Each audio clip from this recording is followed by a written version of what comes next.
LBC 97.3. Call 0845 6060 973. Text 84850. Tweet at LBC 973. This is London's biggest conversation with Nick Abbott. Listen to him.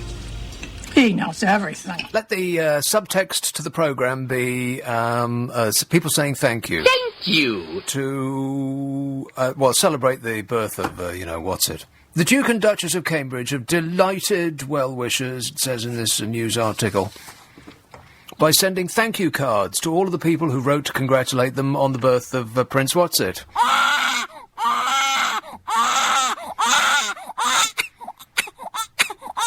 Well, first of all, no, they didn't. They had somebody else do it for them. But, it's just good manners. A thank you card. The card features a picture of the proud parents with the baby on their back. On the back. On the back. Features a picture of the proud parents with the baby prince on the back. What's on the front? Just the big word says thank you. I've got no idea. Maybe it's a royal thing. It states that Catherine and it's very non-you to put a picture on the front of a thank you card. The stuff you learn on this show is like an education, ain't it? No. The card, which features a picture of the proud parents with the bye-bye on the back, states that Catherine and William are most touched that people took the trouble to write to them after the birth of their first son. I bet they didn't read a single one of them. But you know what? It's just very polite to write a thank you card. So let's continue in the spirit of good manners. And let that be the undercurrent of the programme. Who or what, past or present, would you like to send a thank you note to? Which gives you maximum opportunity to say anything you like about anybody you like. 0845 6060 973. Text 84850. Email nicka@lbc.co.uk. And if you're on Twitter, it's at LBC973. And while you think about that, I'm going to tell you this, and you won't like a single bit of it. John Burkow. You remember Burkow, don't you? He has billed the taxpayer for stays at some of the world's most exclusive hotels. Well, it's not going to be with some of the world's cheapest hotels now, is it? Documents reveal that the Commons Speaker has stayed at a string of 5-star establishments during official travels, which since 2010 have cost the taxpayer, guess. Just have a wild stab in the dark how much you can spend on staying in hotels when you're not paying for it yourself. That's right, £96,000. £96,000. The total includes flights and other costs, but more than 10 grand went on hotels alone for Mr. Burkow, which was travelling without his wife, Silly Sally Burkow. His stop-offs during taxpayer-funded trips have included the exclusive Part Hyatt Hotel in the US, the opulent Ashok Hotel in New Delhi, and the Hotel Grand Bretagne in Athens, where rooms can cost £2,000 a night.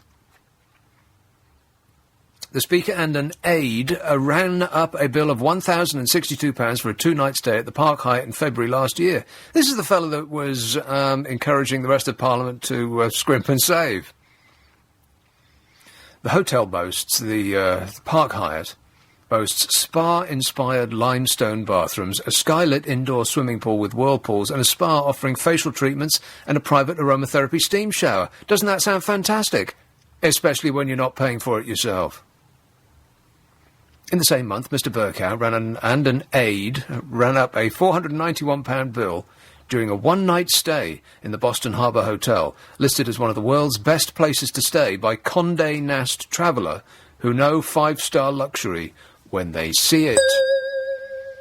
Mr. Burkow also chose to relax in the luxury of Edinburgh's Hotel Missoni. Good grief! The amount of hotels that are available in Scotland, and he chooses the most chic and probably most expensive. Edinburgh's Hotel Missoni. And in amongst those beautiful, statuesque figures that must stalk around a hotel that is named after a major fashion house, he must have stuck out like a sore thumb. No offence. The Hotel Missoni in Edinburgh, during a trip to the Scottish Parliament in June last year, the designer hotel where room rates start at £395, claims to be the only five-star hotel on the Royal Mile and describes itself as unique and beautiful and daring. It was pretty daring of him to bill us for it. Yes. The Speaker and an aide clocked up a £1,036 bill for a two-night stay at the Grand Union Hotel in Ljubljana in February 2011. That hotel describes itself as the renowned address for celebrities visiting the Slovenian capital. Maybe he thinks he is one. Details of these lavish expenses were revealed following a Freedom of Information request put in by the Daily Mail. Thank you, the Daily Mail. Commons officials initially refused to publish the list of hotels on security grounds. Right. Is that, like, when pressed, that was the first thing they could come up with? Oh, we'd love to tell you that, but sadly we can't because security. They argued that Mr. Burkow's security would be put at risk if people were able to build up a pattern of the places he stays in. And the list, which has been released following an appeal, shows that Mr. Burkow never stayed in the same hotel twice. There was no pattern. The only pattern was the expense of the places that he stayed. He's paid £142,162 a year of your money. But that's just the least of it. And has said that Parliament must play its part in cutting the deficit and is driving through a number of cost-cutting measures. None of which impact him personally, I would imagine. His own expenses are anything but modest, with his accommodation list reading like a tour of some of the world's finest hotels. And as is usually the case with the stories like this in the press, the journalist responsible for the piece called up Matthew Sinclair of the Taxpayers Alliance, who said, and I quote, "Since the election in 2010, Mr. Burkow has visited 20 countries, as well as clocking up thousands in expenses for travel in the UK, mainly on projects to increase the awareness of the work of Parliament." Have you ever heard anything like it? That's the reason for these trips. To increase the awareness of the work of Parliament. I mean, honestly, you couldn't make it up. The most expensive foreign trip cost £11,252, including business class return flights to Toronto for Mr. Burkow and two aides in September 2010, included a three-night stay at the luxury Fairmont Chateau Hotel in Ottawa. Oh, if only you, dear listener, could afford to stay there. But you can't, because you've given all your money to this bloke, who can. Commons officials have defended the spending. Well, they would, wouldn't they? Arguing that it's an important duty of the Speaker to represent Parliament abroad and foster good relations with fellow speakers and parliamentarians. What rubbish. A source said, you're going to like this bit, a source said officials tried to achieve value for money when booking the trips, many of which were at the invitation of foreign parliaments. And the way it works is, I imagine, foreign parliaments invite our lot to pop over for a holiday, and then our lot invite them back, and the whole lot of them bill the taxpayer, and a fine time is had by all, except us, who are paying for it. Unbelievable. A spokesman for Mr. Burkow insisted he often had little say over where he stays. The spokesman said overseas hotels are usually booked by the hosts of the House of Commons, or the hosts, and the House of Commons pays the bill. We are therefore not involved in specific arrangements. For travel within the UK, hotels are chosen for their proximity to official engagements. Rubbish! Hotels are booked primarily for their luxury and exclusivity, and then they look at which on the fated list of world-class establishments is most convenient. I bet every penny I earn this year that's correct. Oh, well, we'd love to stay at home and, twiddle our fingers and stare out the window, but sadly we're forced to go on luxury five-star trips to some of the most exotic places in the world. It's just the job we've got.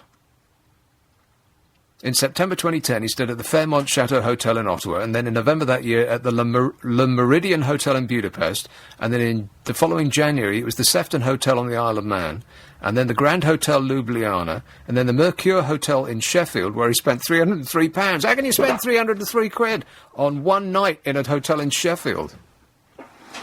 In May 2011, the Hotel Grand Britannia in Athens, and then in August, the Ashok Hotel in New Delhi, and then in February, in 2012, the Radisson Hotel in Birmingham. In the same month, it was the Park Hyatt Hotel in Washington, and then the Boston Harbour Hotel in Boston, and then the St David's Hotel and Spa in Cardiff, and then the Hillsborough Castle Hotel in Belfast, and then the Hotel Missoni in Edinburgh, and then the Taj Hotel in Cape Town. In September 2012, it was the Phoenix Park Hotel in Washington, and then the Crown Plaza Hotel in Helsinki, and then the Tivoli Hotel in Copenhagen, and then the Hotel Berlin in Berlin, and the Kempinski in Vilnius, and then the Rivoli Hotel in Cork, and then the Hotel Imperial Riding School in Vienna, and the Radisson Hotel in Bucharest. And now we're all up to date, and that cost £96,000. Excellent value for money, I think you will agree. Oh, every day there's another one of these. 0845 6060 973. Who or what, past or present, would you like to send a thank you note to? I'll assume that the Speaker of the House of Commons is not on your list. 0845 6060 973. Nick Abbott, LBC 97.3. LBC 97.3. LBC 97.3. Call 0845 6060 973. Text 84850. Tweet at LBC 973. This is London's biggest conversation with Nick Abbott. So the Duke and Duchess of Cambridge are so well brought up that they are sending thank you notes to everybody that sent them good wishes cards. I didn't think you needed to send a thank you note for a card, because then where does that ever end? Thank you for the thank you note? Thank you for presents, perhaps, yes. But that is what they are doing, or that is what people are doing on their behalf, more like. But they won't, their own pens won't touch paper, but never mind. It'll mean a lot to the people that have sent them, and then get the thank you card in receipt. The Duke and Duchess of Cambridge have delighted well-wishers by sending them thank you cards to all of the people who wrote to congratulate them on the birth of Prince George. Who or what, past or present, would you like to send a thank you note to? 0845 6060 973. The story of the week, if not the year so far, is... I can't believe that I'm about to say this, but it's true. Is David Cameron getting changed on a Cornish beach. And this is one of those stories that spans days. First of all, there was the shock horror revelations that the event occurred, including pictures, without which, of course, this would be no story at all. And the pictures were just as amusing as you'd want them to be. And then they made the fatal mistake, did number 10, of complaining about it, which made the story run for 2 days. And then the cartoonists piled in today, made much light of the situation. And then in the fullness of time, the columnists will start writing about it too. I wrote about it today, and you can see my disrespectful column on lbc.co.uk in the blog section. And I'll go through the excruciating details in just one moment, but here's a call from a fellow in Chertsey. Tony. Hi there, Nick. Tony. You've been disrespectful, I can't believe that. Yes, Burko. Burko's sojourned to Sheffield. Yeah. I stayed in Sheffield recently in a superb hotel run by a French chain, and it was £30 a night. 30? Yeah. Pretty good, really. He stayed in a place called the Mercure Hotel, which sounds French. One night, £303. How's that even possible? Yeah, I don't know. I mean, I've stayed in some pretty nice hotels, but none of them have been anywhere near even that. I mean, he stayed in places that were £3,000 a night. Well, he stayed in the Taj Hotel in Cape Town at a cost of over 4 nights of £9,265.98p. Yeah. Well, this is absolutely typical, isn't it? You know, we live in austere times, and we're all in it together. Oh, yeah, I really believe that. Yes. They just don't care. It's not their money. They spend it willy-nilly, not only on hotel visits, but on stupid projects like HS2. HS2, correct. Yeah, absolutely. Not only do they spend it willy, but they also spend it nilly. Well, how do you mean nilly? They haven't spent any of it yet. But are you joking? They've spent a massive amount on HS2 so far, millions and millions and millions of pounds on publicity. Well, on publicity and drawing up plans and hiring PR departments and lobbying firms and all the rest of it. Yeah, we only live in a small country. Tiny. Who wants to get about that much far? Yeah, that's very true. Yeah, there's no part of the country that's more than 70 miles from the sea, isn't that right? Yeah. No, maintenance of an already excellent railway system is all that's needed. Mind you, I do wonder what National Rail are doing most of the time when they're fixing or supposedly maintaining the system. Because it seems to me they just put down loads of ballast and put along that train or that vehicle of some sort that lifts up the rails, measures them with a laser to make sure they're absolutely flat, trains that do about 40 miles an hour, and then charge enormous amounts for doing it. And I found out that National Rail made a profit of 3.2 billion last year. I was hoping that you were going to say million, but you actually said the billion word, the B word. Billion. Yeah. It's unbelievable. Well, fortunately, they're going to plough that back and reduce the cost of the tickets of taking their trains. No, they won't. They'll trouser it as bonuses, no doubt. Well, that's right. I mean, what I think is that it's just putting public money into the pockets of their mates. That's what MPs appear to do, or CEOs of huge companies. They have government contracts, and charge 10 times over the top for, or even much more than that. And where does that money go? Shareholders and into their own pockets and their mates' pockets. That's how it seems to me. Well, this is one of the one of the seemingly barefaced lies that people are talking about fracking. Now the good and the bad side of it, who really knows? I mean, I am no geological expert. I've got no idea what I'm talking about on this or any other subject. But it seems that when they start saying, oh, well, it's going to be good for you because it'll lower the price of your electricity bills, then I start to think... Warning! Yeah, I think they're trying to pull the wool over our eyes here, because that's not actually how the free market works. No, that's right. As a physical process, it does seem to make sense, and it is exploiting a resource. Really? It doesn't make any sense to me. There's gas in rocks. How did it get there? In the same way that oil gets into rocks. Well, oil is one thing, but gas? How is a gas in a rock? I don't get it. Are they making this stuff up? No, it's a honeycomb structure. Well, at least I don't think so. No. You're taking me seriously. No, Nick. They're not making it up. Honestly, it's science. Yeah, well, that's right. I mean, I did see an extremely interesting programme, which I was diverted from for reasons that I won't go into at the moment, on telly, about the actual process of, the actual process of fracking. Oh, I can imagine that was fascinating. Boring! At the time, anyway. But, so, there does seem to be good grounds for it to work.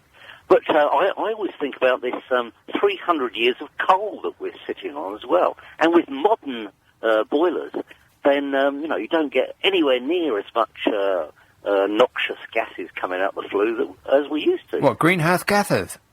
That sort of thing, yeah. I believe so, anyway. I mean, did you know, Nick, or rather I have been told, that Margaret Thatcher got a lot of the mines actually cemented up so that they couldn't be used ever again? Well, that sounds like Margaret Thatcher, yeah. In her bid to put down the coal miners and show her superiority and authority, What a megalomaniac. Well, they don't make them like that. Well, actually, no, that's right, they do. They do make them like that anymore. They just don't run this country. Not at the moment. No, thank heavens for that. Yeah, thank heavens for a little... mercy. Yes. That's not how the song goes, but never mind. Right, yeah. All right, good work. Thanks a lot, Tony. Okay then, Nick. Bye-bye. Cheers, mate. Ta-ta. 0845 6060 973. Under the headline, Are Balkan fracking protests worth almost $4 million in policing costs? The Daily Telegraph wrote this article today. Now, what kind of sometimes the Daily Telegraph does surprise me. I mean, often, I can't remember who was on the front page of the Daily Telegraph today. Normally it's a picture of a fantastic bird. Whoa, look at that fantastic bird, they say. And that is the opinion of the Daily Telegraph. But for no reason whatsoever, they'll have a young, a busty lovely on the front picture of their newspaper. Like the other day, it was some girl who just got her A-level results. It could have been a group of children, or it could have been a boy who just got his A-level results, but no, it's a fantastic bird. And this, asking the question as a headline to an article, are Balkan fracking protests worth almost £4 million in policing costs? It's almost like they've poached the staff from the Daily Mail. And what kind of a way to introduce an article is that? And they go on to say that the protests that have been going on since late July have cost West Sussex Police £2.3 million so far, and could cost at least £3.7 million by the end of the year. And my question to them is, since when is the value of a policed event measured in the amount it costs to police it? I mean, when was the last time that they told us how much the state opening of Parliament policing costs, or the Queen's Jubilee policing, or policing the Olympic Games, or any other public event? Some 1,000 extra protesters descended on the outskirts of Balkan for the camp, which included a march and 2 days of direct action. Sussex Police said policing over the 6 days cost £1.5 million alone. How on earth do they come up with this figure? This is including mutual aid provided by officers from 10 other forces across the UK, and Caroline Lucas, the Green MP, was one of the protesters arrested. And this, added to earlier policing costs, is the £2.3 million that they're talking about. It's expected that the final cost of policing the protests, which are continuing on a much smaller scale, will eventually hit £3.7 million, which is a very precise figure, considering that they're just making this stuff up. Honestly, how can policing something that's not Syria cost £1.5 million for 6 days? How much does a police person actually earn?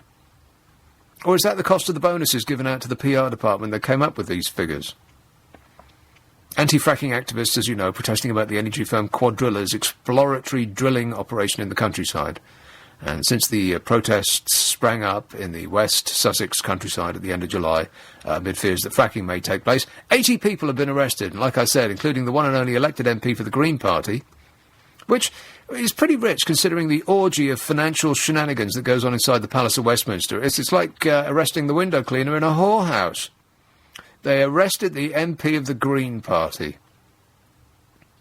Sussex Police and Crime Commissioner Katie said the involvement of national protest groups led the force to deploy significant extra resources, most of whom have been tasked with coming up with costing figures large enough to turn the population against the protesters. It seems like there's a huge wave of PR and propaganda against the protest and for the fracking.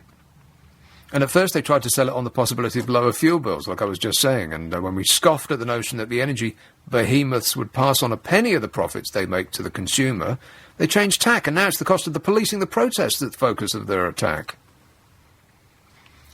There seems to be people who are gripped with a fear that the same thing that has temporarily sent Monsanto and their so-called Frankenstein foods packing from Europe could happen to the fracking companies too. There's a lot of people with pound signs in their eyes that are determined that their retirement nests will be feathered with the money that they can make either getting the gas out of the ground or facilitating the getting of it. There's plenty to be made from clearing these companies' paths, and they don't intend to allow some scruffy protest group to stand in their way.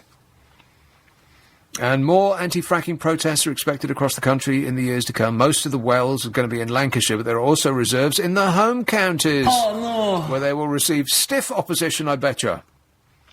Frack Off, the group representing many of the protesters, said that the public had a right to protest to protect their environment. Well, protesters, fasten your seatbelts. It's going to be a bumpy ride.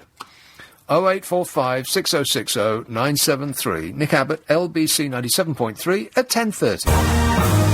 LBC 97.3. Call 0845 6060 973. Text 84850. Tweet at LBC 973. This is London's biggest conversation with Nick Abbott. I think this is nonsense. Hey, I wonder if he's taken his top off today. Probably not. Not even in the comfort of his own home. I may get to that story, although my thought about that is, like I said, it's available in the blog section on lbc.co.uk. Don't tell Dave, though, because he won't like it. Who's calling Acton? Hello, Anthony. Oh, hello, Nick. First of all, many happy returns for your birthday last Oh, thanks very much. Great, and now people know that they can tweet you or Facebook you or whatever they do with those things. Because, of course, it was my birthday as well. Yes, well, no one cares about that. We're talking about me. No. People can congratulate me all over my Facebook. Yeah, I'm not going to ask how old you were. I think you said 52 the other night. How dare you? Anyway, you're a lot younger than me, and I wish I was your age. Anyway, I'm very, very frustrated and annoyed with the newspapers, especially, maybe I'm reading the wrong newspapers, the Telegraph and the Daily Mail, that are going on and on and on about fracking, how wonderful it is. Yeah. And it just makes me swallow it. Now, I'm not for or against it. The political party I support is for it, because they're Mr. Moneybags like most of the other political parties. But the point is, I don't know. I would like to be informed. If someone said, you approve of fracking, I don't know. If it's not an environmental thing, then it could be good. But even if it is good with no environmental problems, which I hope it is it going to be done, given to us by the same rubbish companies that are swindling us over gas, electricity and all of that? I don't know that one. And Let's assume the answer to that is yes. Even if it's different companies, they'll be treating us in the exact same way. Yeah, but so, I don't know. I'm so frustrated. If someone asks me, what's your opinion about fracking? I don't know. I know that I don't want fracking in nice countryside like Sussex, even if it's lived in by rich middle-class people who are never, and I'll never be as well off. I have to go through those counties, and I love the English countryside, so I don't want it there. If they put it up sort of on the Northumberland coast, which has been done to death by coal mining, I don't mind if they do the fracking up there. Apparently we've got a lot of this stuff in England. I don't want it spoiling the countryside, but I don't know, and it's so frustrating. Well, the thing is that the people, the organisations who want to do this are the energy giants and people associated with them, and they have all of the money that the banking racket doesn't have, which means that they can spend a massive amount on PR and lobbying, and I believe that that's what is happening now. The articles that you read in newspapers about how expensive the policing of the protests are, and how the protesters themselves are a bunch of scruffy layabouts who are all on benefits and all of the rest of this stuff. And that just seems to be written directly by the PR department of the energy companies who have got their eyes on this stuff. Well, it just sickens me, because actually they're rather well-off middle-class people who want to make a name themselves, probably rent a crowd. I don't think they're scruffy layabouts on benefits, so I think that's wrong for a start.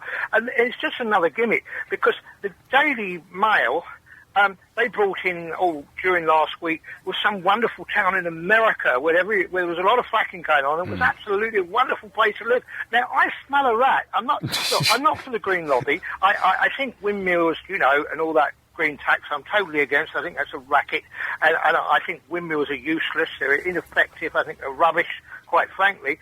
But I know about windmills. I think there's enough evidence to say that they're not economic. But I don't know about fracking. No, but yes, no one has made a convincing argument. All we're getting is PR and lobbying, and like you say, I do smell a rat myself. When the newspapers are just all for, when the organisations that own newspapers and the politicians that could, in the fullness of time, benefit from directorships of these companies, when they're all speaking as though from the same hymn book, then I think, well, maybe there is like another way of thinking about this. Maybe there's something that they're not telling us. Maybe. And and the situation in America is completely different here, because in America, if you own a piece of land, you own the land and everything under it. In this country, of course, we've got a feudal system where you basically don't own anything ever. That's what leaseholder is all about, so that the aristocracy retain the wealth. And if it's under the ground, then it's not yours; it's the Queen's, or whichever member of the nobility happens to own the estate that you thought you bought your house on. It's not yours; it's still theirs. And so the amount that we'll be getting, as if it's on your land or it's in your neighbourhood, well, is paltry. It's insignificant. It's as nothing compared to the amount that's given to the people whose land it's mined on in America. I mean, they can earn something like 20% of the proceeds in the States. Here, it's they said it was going to be up to 1% or some, like they'll just. It's like it's like we're asking for spare change, please, over here. That's the difference between here and America. In America, the shares are, or the spoils are shared out more. What is that going on in the background there, Anthony? Oh, sorry. That is. I was watching something on TV. I've turned it down now. Don't worry. I mean, I was listening to you as well on the earphones. Oh well, you are multitasking, Anthony. Absolutely, yeah. Sometimes, can't always do it, but I leave that to our Gemini friends. Yeah. They can do that. Well, thanks. I'm only a Leo like you. Thanks for the part of your attention that you gave this show. Cheers, mate. 0845 6060 973. You can text 84850, email nick@lbc.co.uk, and if you're on Twitter, it's @lbc973. I'm determined to get some responses to this. The Duke and Duchess of Cambridge have delighted well-wishers by sending thank you cards to all of the people who wrote to congratulate them, which is just good manners. Which person or thing, past or present, would you like to send a thank you note to? You can text 84850, email nick@lbc.co.uk. If you're on Twitter, it's @lbc973, or you can call 0845 6060 973. Here's a call in Feltham. Hello, John. Oh, hello there, John. Nick. Yeah, when you consider you can fit Great Britain and Northern Ireland, not just England, Great Britain and Northern Ireland, into Texas, just one state, Texas, 5 times.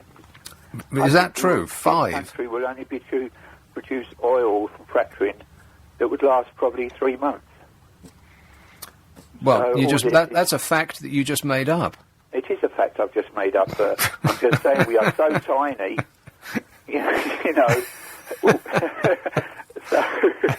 Well, you said it with such conviction, as though you'd read it in the newspaper or you'd done your own geological survey.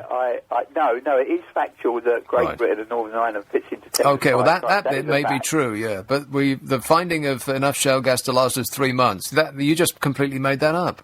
Yes, but I Excellent used a bit work, of John. logic by working out that Yeah. if Great Britain can fit in one state 5 times over, it shows you how big America is, and it shows how small we are. Oh, I see. That statement was based on maths.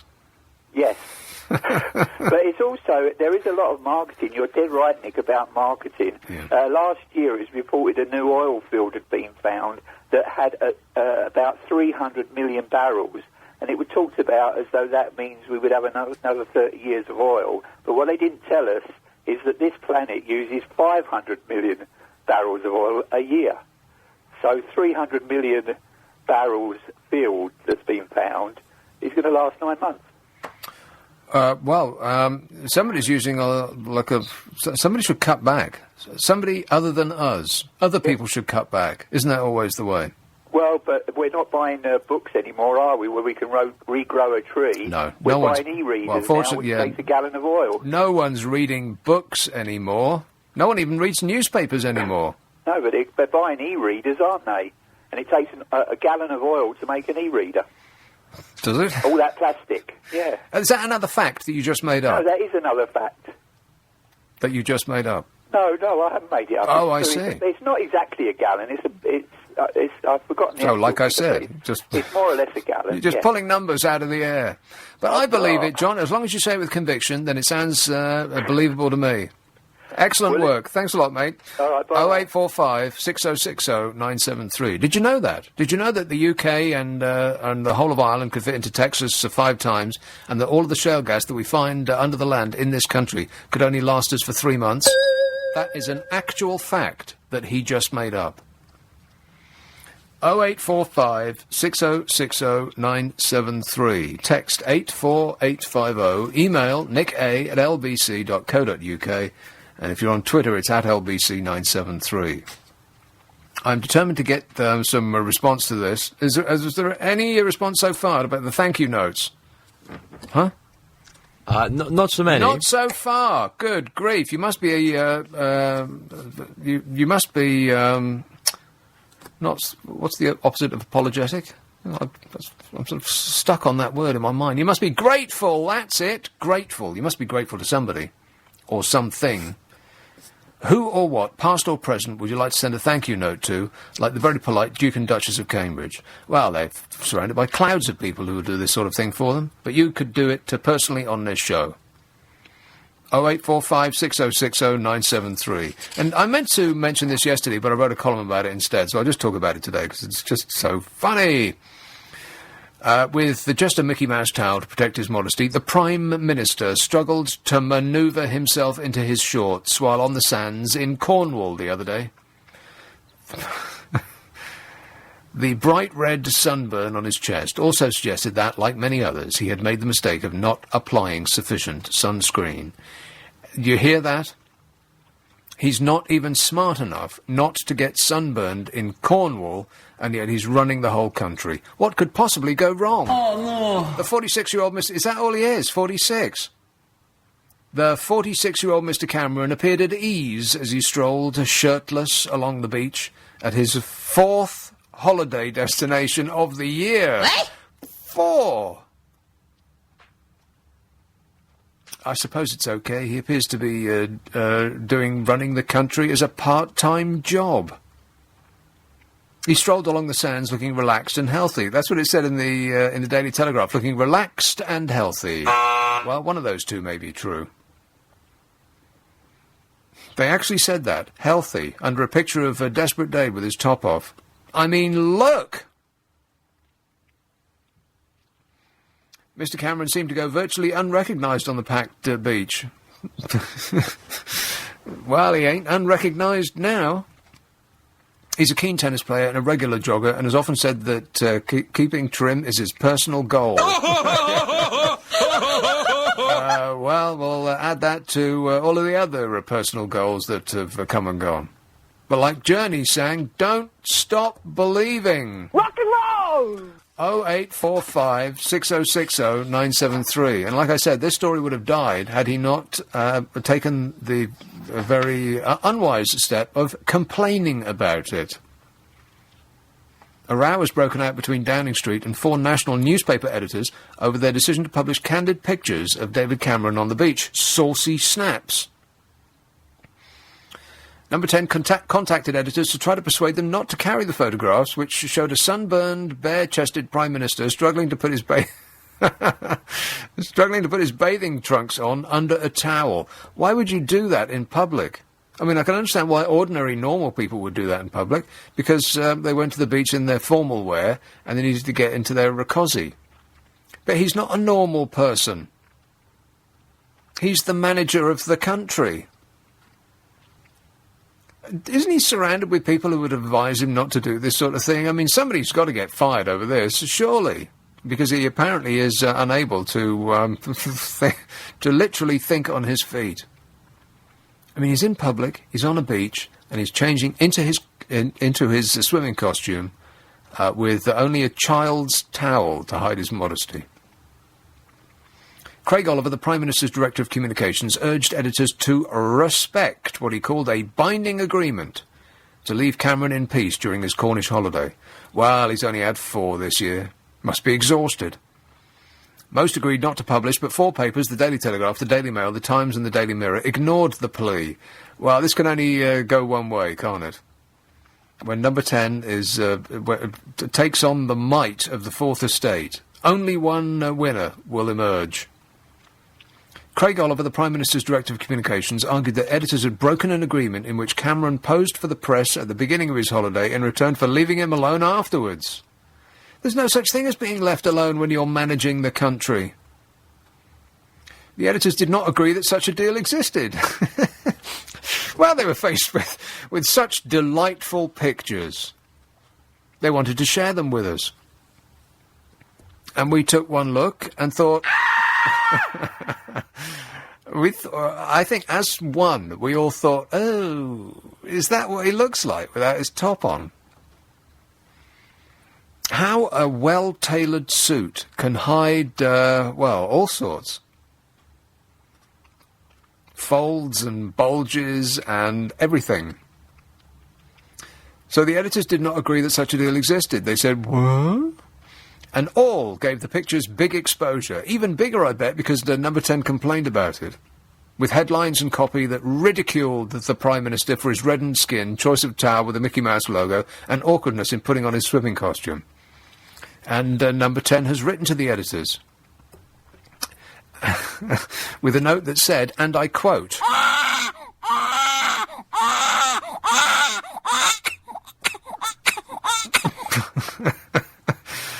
a Downing Street spokesman claimed that the security services were concerned about the problems of protecting Cameron if they were being followed by paparazzi. Oh, please. Same excuse that they gave for not giving the information about where John Burkow stayed at our expense. Security. And, you know, if that one doesn't work, if the security angle fails to persuade the editors and the public, then they will come out with, oh, well, we've got to protect their children. Which is always the argument that ends all. You can't complain about that. When you can't argue your way out of that, because then they will say, "Well, don't you want to keep children safe?" It's priceless.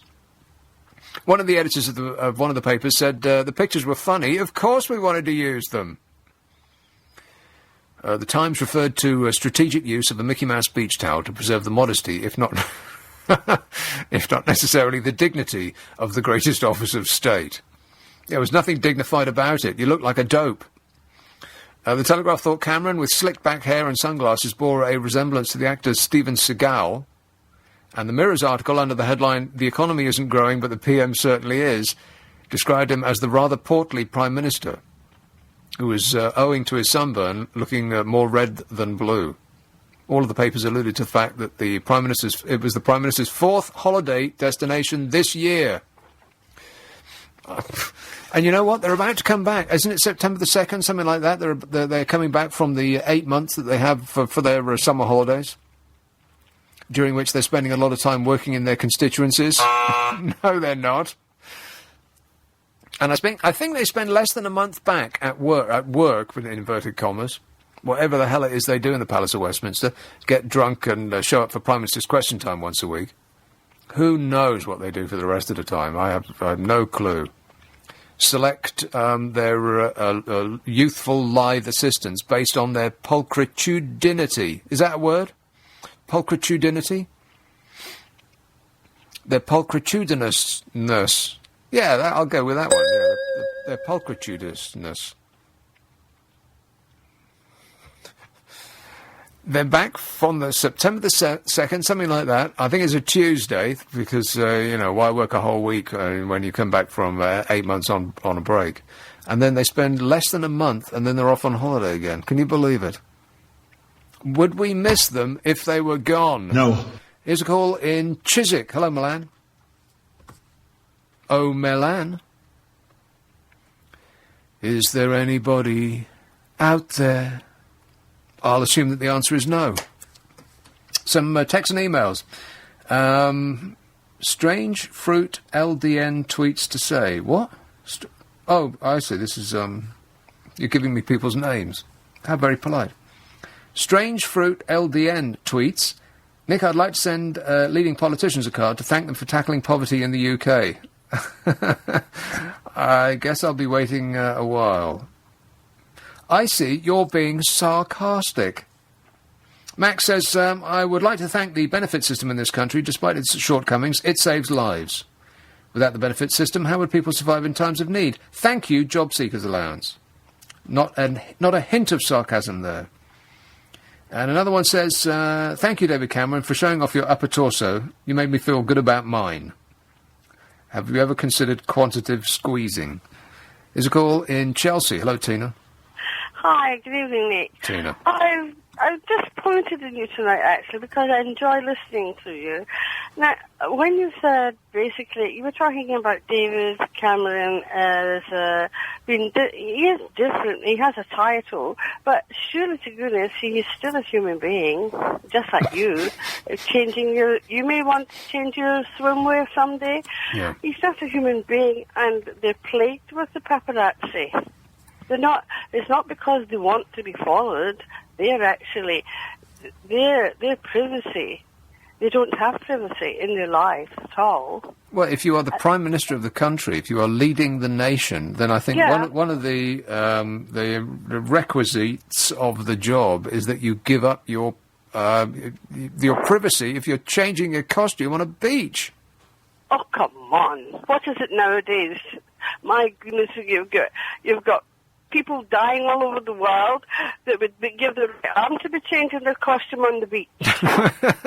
Come on, Nick. I really, quite honestly, when I hear that you're on, the big smile comes to my face. Yeah. I really enjoy listening to Well, you. did you see the pictures of David Cameron in the paper? No, actually, I haven't. Oh. I'm actually sitting writing. I will have a glance through the paper. Which paper is it in which paper is it in, please? I think it's in the Telegraph and the Mail and the Times Telegraph and the Mail. Mirror. Yeah. I have a mail. I'll have a look later on. Look it up on the World Wide Web, Tina. If that doesn't put a smile on your face, then nothing will. All right, then. Right, look forward to hearing you again. All right, cheers, Tina. Cheers, bye.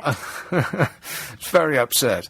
Well, it's just fun to, we poor put-upon members of the public, we don't get much in life, not really. Just the crumbs from the table of people like Dave, the millionaires and the Etonians and the people that run things, and they're living in a different world to us. All we've got is, every now and again, the chance to make fun of them.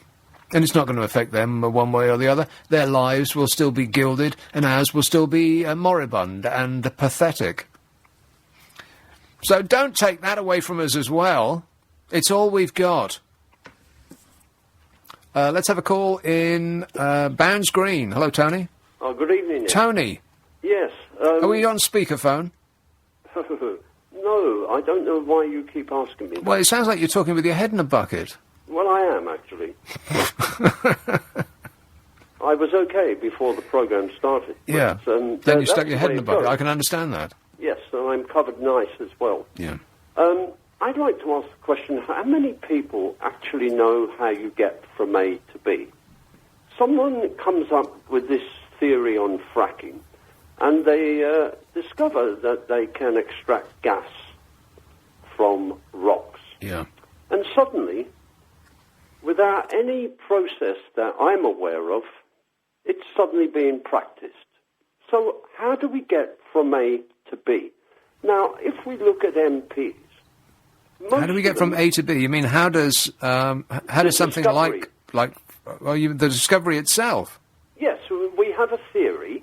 It's tested. Yeah. And they say, OK, we can extract gas from rocks. How anybody thought of that in the first place is just absolutely beyond me. I mean, think about it. There's gas in rocks. That just doesn't seem likely. But we'll just assume that there is, and they're not making this stuff up. OK, and the next thing we know, there's drills going, and they're extracting gas. Mm-hmm. So what happened in between? That is the really important point. Well, what interests me is how planning rules and the normal course of these things just goes completely out the window when there's a massive amount of money at stake.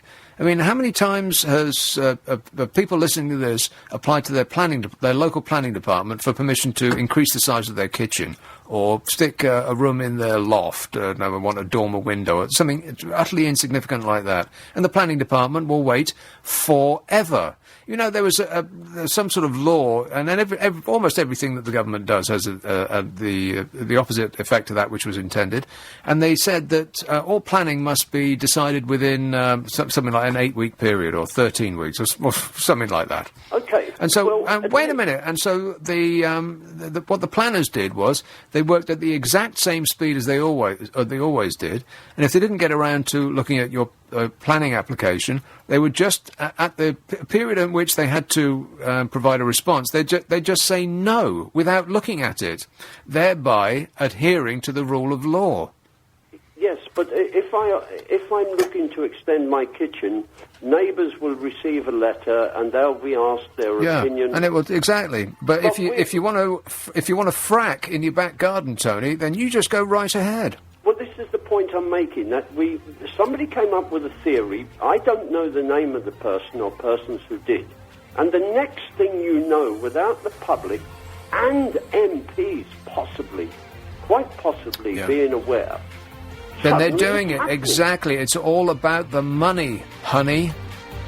Thanks a lot, Tony. 0845 6060 973. Nick Abbott, LBC 97.3.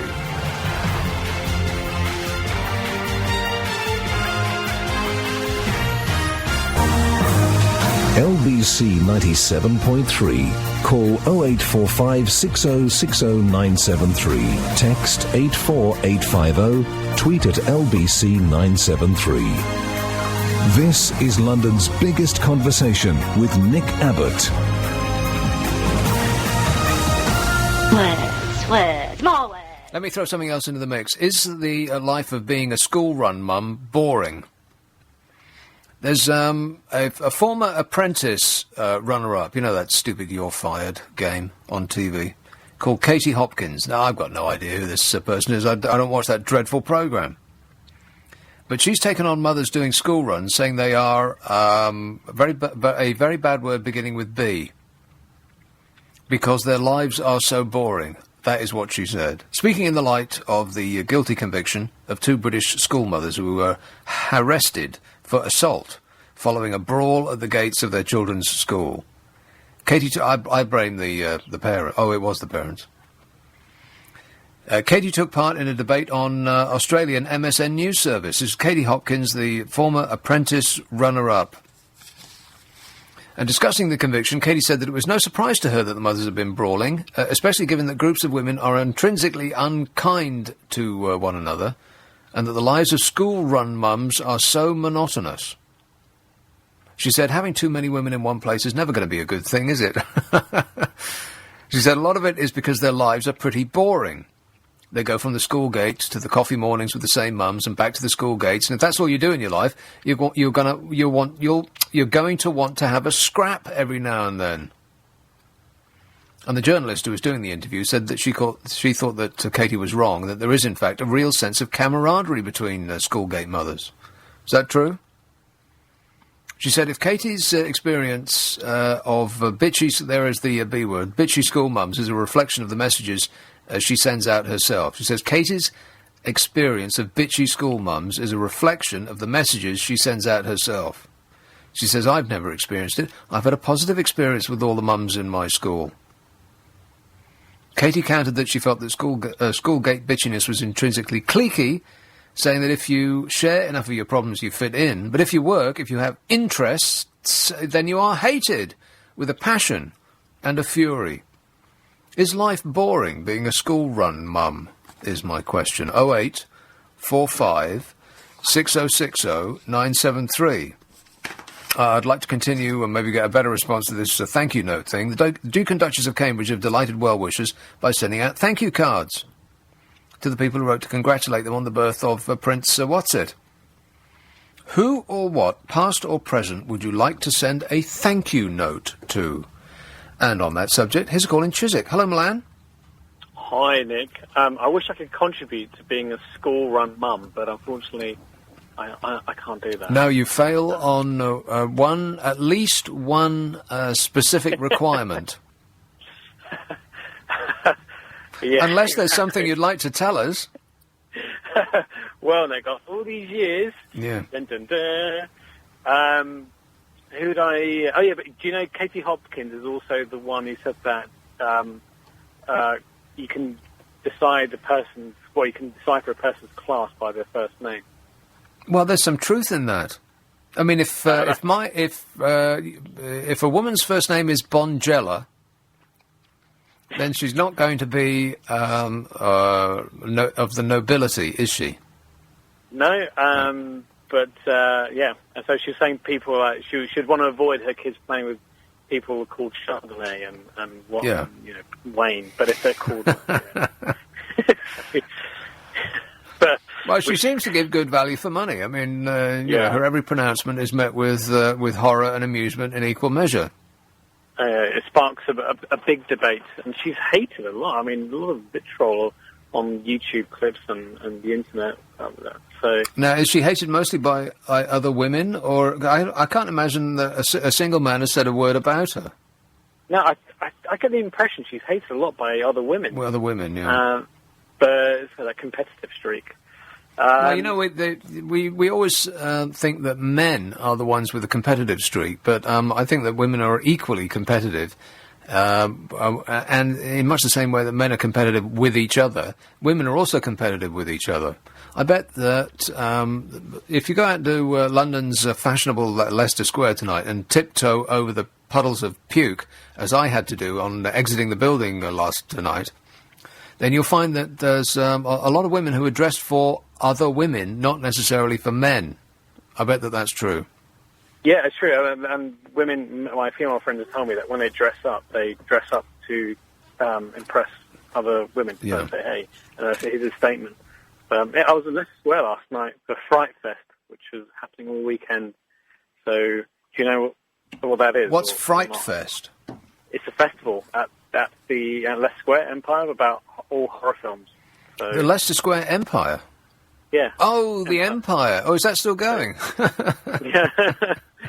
So the whole weekend will be dedicated to horror films. There'll be loads of. It's been great. So tomorrow, Monday. Well, what did you see? I saw VHS 2 yesterday. VHS 2. Yeah. Well, that sounds like a film they spent £10.50 on. And tomorrow I'm seeing Conspiracy and I Spit on Your Grave too. I knew you'd laugh at that. I Spit on Your Grave was so great they made a sequel. It's probably the only film that made me squirm and I had to look away. It's brutal. Spit 1, it was so great that they made Spit 2. They got enough saliva and they thought, let's try again. So, people, I mean, the two definite people I'd send thank you notes to and say, hey, you know what, thank you. And one will be Dave Mustaine from Megadeth. Yeah. For providing hours upon hours of entertainment for the genius that is. Yeah, that cacophonous racket that band puts out, yes. Don't mind. And also Sliced Alone. Just amazing films, and the genius behind his films is just unbelievable. I can't believe you're... Well, I mean, here I am talking to a man who's going to see I Spit on Your Grave too. Sliced Alone. Yeah, they recently fired, I don't know what actually happened, but Sliced Alone seems to be very upset with Yippee-Ki-Yay, yeah. Yeah, Bruce. Apparently demands in the contract, so for number 3. But apparently Harrison Ford's coming in, Expendables number 3. I didn't see Expendables number 1. I think that Hollywood has finally eaten itself. Do they have a single fresh idea in all of Hollywood? It's just a bunch of sequels. Yes, that is true. When was the last big idea that Hollywood had? I double dare you to think of it. You can't. There isn't one. When you mean idea, like, a film that's fresh in terms of... Yeah, I would say The Matrix. Right, okay. I mean, that was genuinely revolutionary, and it was something that you'd never seen before, and it just took your breath away. And actually, for a big blockbuster, it was pretty. Well, I hesitate to use the word, but cerebral. It was a bit slow. You re-see that film, you rewatch that film, and it does sort of dawdle along a bit. There's not crash, bang, slamming action all the way through. No. Not at all. Whereas these days, I mean, you sat down and, like, within 5 minutes, somebody's being ripped apart by an alien robot from space.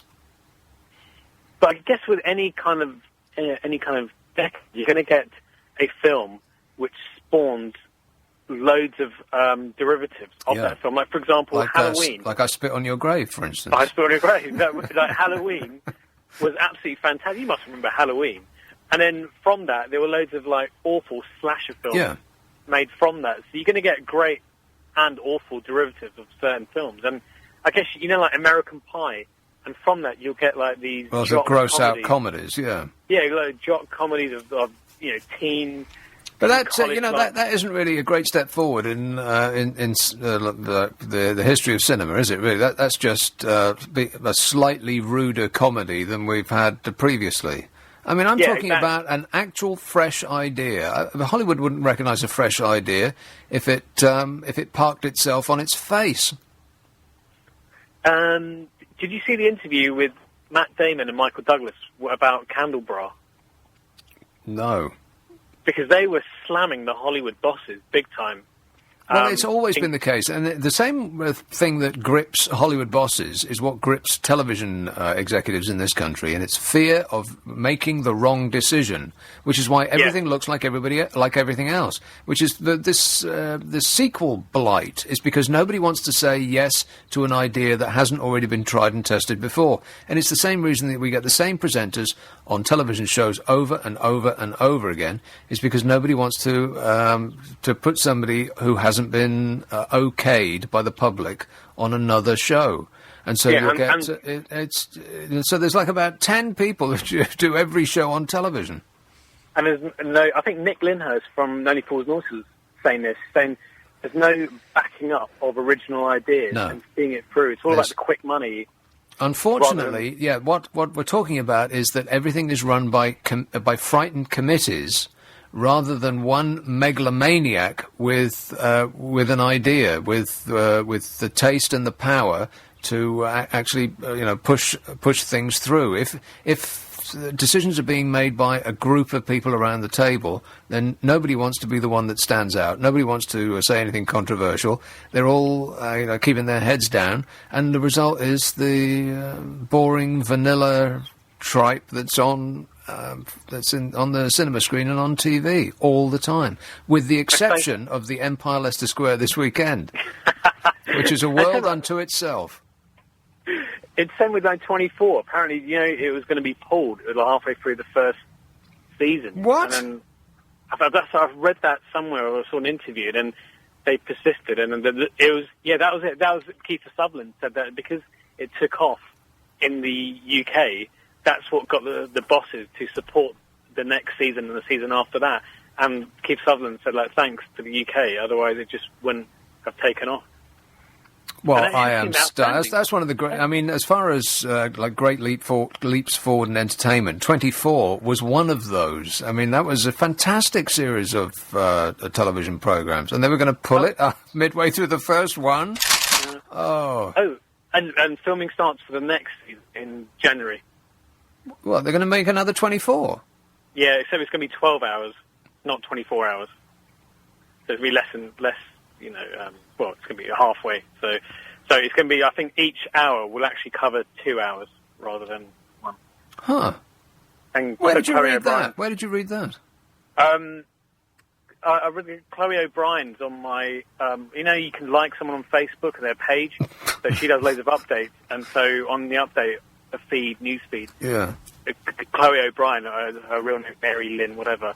She said, I'm really excited, coming back as Chloe O'Brien, and filming starts in January. Wow, what great news. I can't wait to hear that first telephone ring go... I don't know what angle Jack's going to play. Because at the end of... I don't know, we shouldn't spoil it. People don't tell us. Exactly. People may not have seen it yet. No, less said the better. I hope you enjoy your... freakish movies. Thanks a lot, Milan. I spit on your grave too. Well, I'm playing catch up. I didn't see them spitting on the grave in the first place. I think I'll just let that series go. 0845 6060 973. Nick Abbot, LBC 97.3. LBC 97.3. Call 0845 6060 973. Text 84850. Tweet at LBC 973. This is London's biggest conversation with Nick Abbott. Well, the whole world's gone crazy. The Duke and Duchess of Cambridge are sending out thank you notes to everybody that left their address on the card that said, congratulations on bye, and that's just good manners. They're very well brought up. So I've been asking who or what, past or present, would you like to send a thank you note to? And I'm going to take a call on that subject in just one moment. Let me go through some of these texts and emails that have come in. Linda says, I'd like to send a thank you note to the cosmos for answering my prayers to give us some lovely rain. I love the rain, she says. My garden drinks it up fast and makes lovely vegetables and salads grow big and strong. So thank you, the cosmos. Keep that lovely rain coming. Negative. No, don't. Not yet, anyway. I mean, just it was kind of autumnal today, right? It could have been. It could have been a day in November. It's just. Oh, let's hope. I bet my glamorous assistant wants to get the weather forecast up for the next 5 days. We'll find out what it's going to be like. This says, I'd like to send a thank you note to whoever or whatever was responsible for the universe, if indeed that there was something or someone. Amber says, I work long hours in a hotel, and I'd like to thank the kind gentleman who left the £50 tip for me. And finally, for the moment, I'd like to thank the person who invented the word fracking. It makes me smile. It makes me smile every time. And apart from the protestations that it's going to lower our energy bills, it's the only funny thing about it so far. Here's Leytonstone. Hello, Sophie. Hello, Nick. How are you? Sophie, I'm great, mate. You know, you were talking about horror films earlier. Mm. The most classic, the best one I've seen ever is The Shining. Well, I wouldn't call that a horror film. Well, scary. Yeah, it's suspenseful. It's a bit too classy to call it a horror film. Definitely, it's a classic. So I went to see The Conjuring the other day, and I haven't been able to sleep that well. The Conjuring? I don't know anything about that. Anyone who sees it, please take someone with you. The most scared I've ever been in a cinema, and I'm glad that I saw it in a cinema, because watching it on TV was not the same experience at all, was, and I'm stalling because I'm trying to remember what it was called. It's not the Witches of Eastwick. The Blair Witch Project. Correct.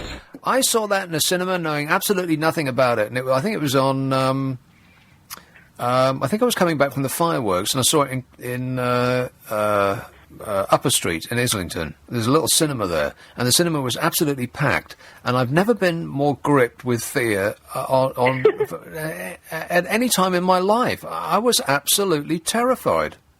I just wanted it to be over. I wanted the film to end.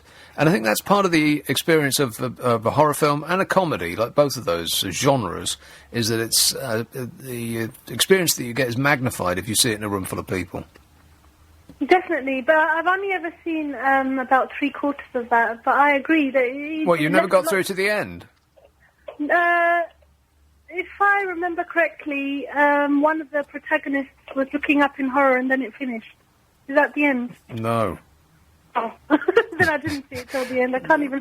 But it's probably because it had the word Blair in it and memories of... of you-know-who, yeah. Tony exactly. Blair. Exactly. Before I talk about who I'd like to send thank you cards to people, the one thing about school-run mums I do know, having worked in schools, is the craziest, most irresponsible drivers on the road, when you're not talking about cyclists, are mothers who think they're late in dropping their kids off to school. And they will break any number of road rules to get their kids to school on time. I just never find it anything other than amusing to see tiny women in cars the size of chieftain tanks. Why on earth do they need vehicles that big? I know, and the really worrying thing is the school I worked in Essex, they had a multitude of those kind of cars parking up to the front, and some of the children were about 3 foot high, and I always worried that they'd never be able to see them crossing the road. Well, or be able to find them in the back seat. I mean, the cars are absolutely massive. They're the size of churches. How can they find the door? They're so big. I think probably one of the worst things I've ever seen is the depressing things I've ever seen is, I probably mentioned it before, 2 parents driving with 2 children in the back, and both children were completely mute and quiet. And motionless watching DVDs in the back. Yeah. And I think, why did you have those kids? Well, not for company, that's for sure. Not for something or someone to talk to, no. Exactly. I can't believe... I mean, any kind of motion used to make me feel ill as a child. And I think that the last thing that I would want to do, even as an adult, I don't think I'd be able to do it, is watch a video in a moving car. I think if there's something that's going to make me want to make me vomit really quickly, it's watching something static in a car that's moving. Exactly, and then that would explain their bad behaviour when they got home. I suppose because so, they're suffering from the after effects. But the thank you card, I'm not going to mention the school or the area, but first I'd like to thank all the good teachers I ever had, and I think it's a real art to be a good teacher and to inspire someone and to believe in the pupil and make them believe in themselves. And I think, with the risk of sounding cheesy, I would so like to say something sarcastic and funny, but I can't. I'm going to sound cheesy. Well, no, that's good. I agree with what you're saying. Yeah. And the other one, I had a teacher who will remain nameless, who always made me feel like, there was no point in me being at the school. And well, that's just great. I had really supportive parents, so it wasn't a lack of support at home, but I just was one of those kids who didn't believe in myself enough. And I think when you encounter those teachers, it doesn't really do your self-esteem a lot of good. No.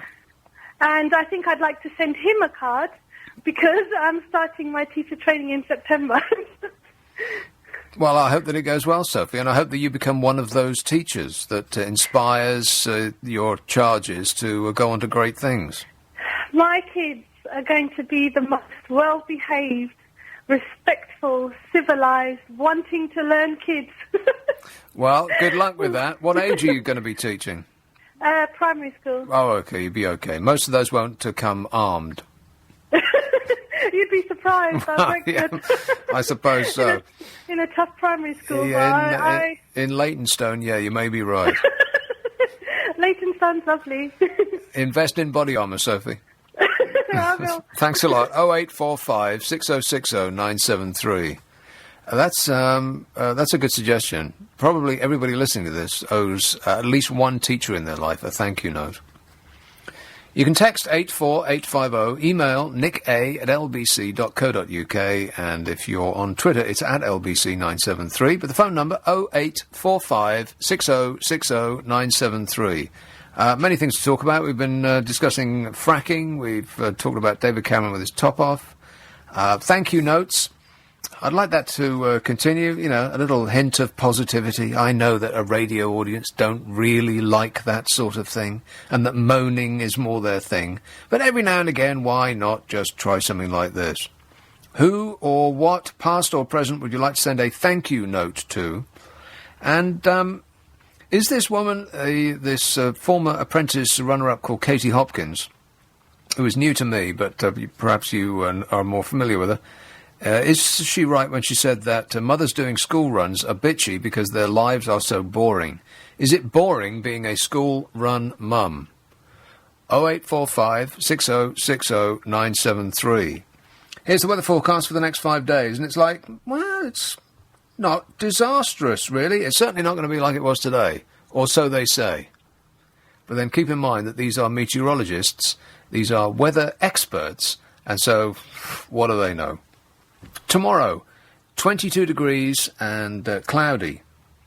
On Monday, 24 degrees and, look at that, full sun, not a cloud in the sky. Mark it in your diary. Tuesday, also a completely sunny day and 23 degrees centigrade. And on Wednesday, it's going to be more or less the same with a little bit of cloud. Well, that doesn't sound that bad. Until you remember that we're in August, and it should be the absolute peak of summer, and it's like, it's okay. It's sort of bumping along at the bottom of the 20s, 20 degrees centigrade, whatever that is in Fahrenheit. I wonder if I can change that over right now and explain it to you in figures that I understand. 75 on Monday, 73 on Tuesday, 72 on Wednesday. There it is in a nutshell. Now you're all caught up. 0845 6060 973. Who or what, past or present, would you like to say a thank you note to? Is the life of a school-run mum boring? And have you been chased for your BBC licence fee? Some startling statistics came up this week about something of the order of 1 in 10 people who go to court or criminal prosecutions last year was as a result of people being accused of not giving the money its due. So I'll throw that in the mix and see what we get. 0845 6060 973. Nick Abbott, LBC 97.3. It's 11:30. LBC 97.3. Call 0845 6060 973. Text 84850. Tweet at LBC 973. This is London's biggest conversation with Nick Abbott. Yeah! Dude! Some texts and emails. If you want to put that page back up. Amber says, I just heard that John Burkow is on a new cost-saving drive. He's determined to spend no more than £1,000 per night on a hotel. Yeah, thanks a lot, mate. Thank you. You're doing a great job in whatever the hell it is that you do. Karen says that 80% of all fracking in the US occurs on public land. And a lot of people there are upset as it's ruining the wilderness.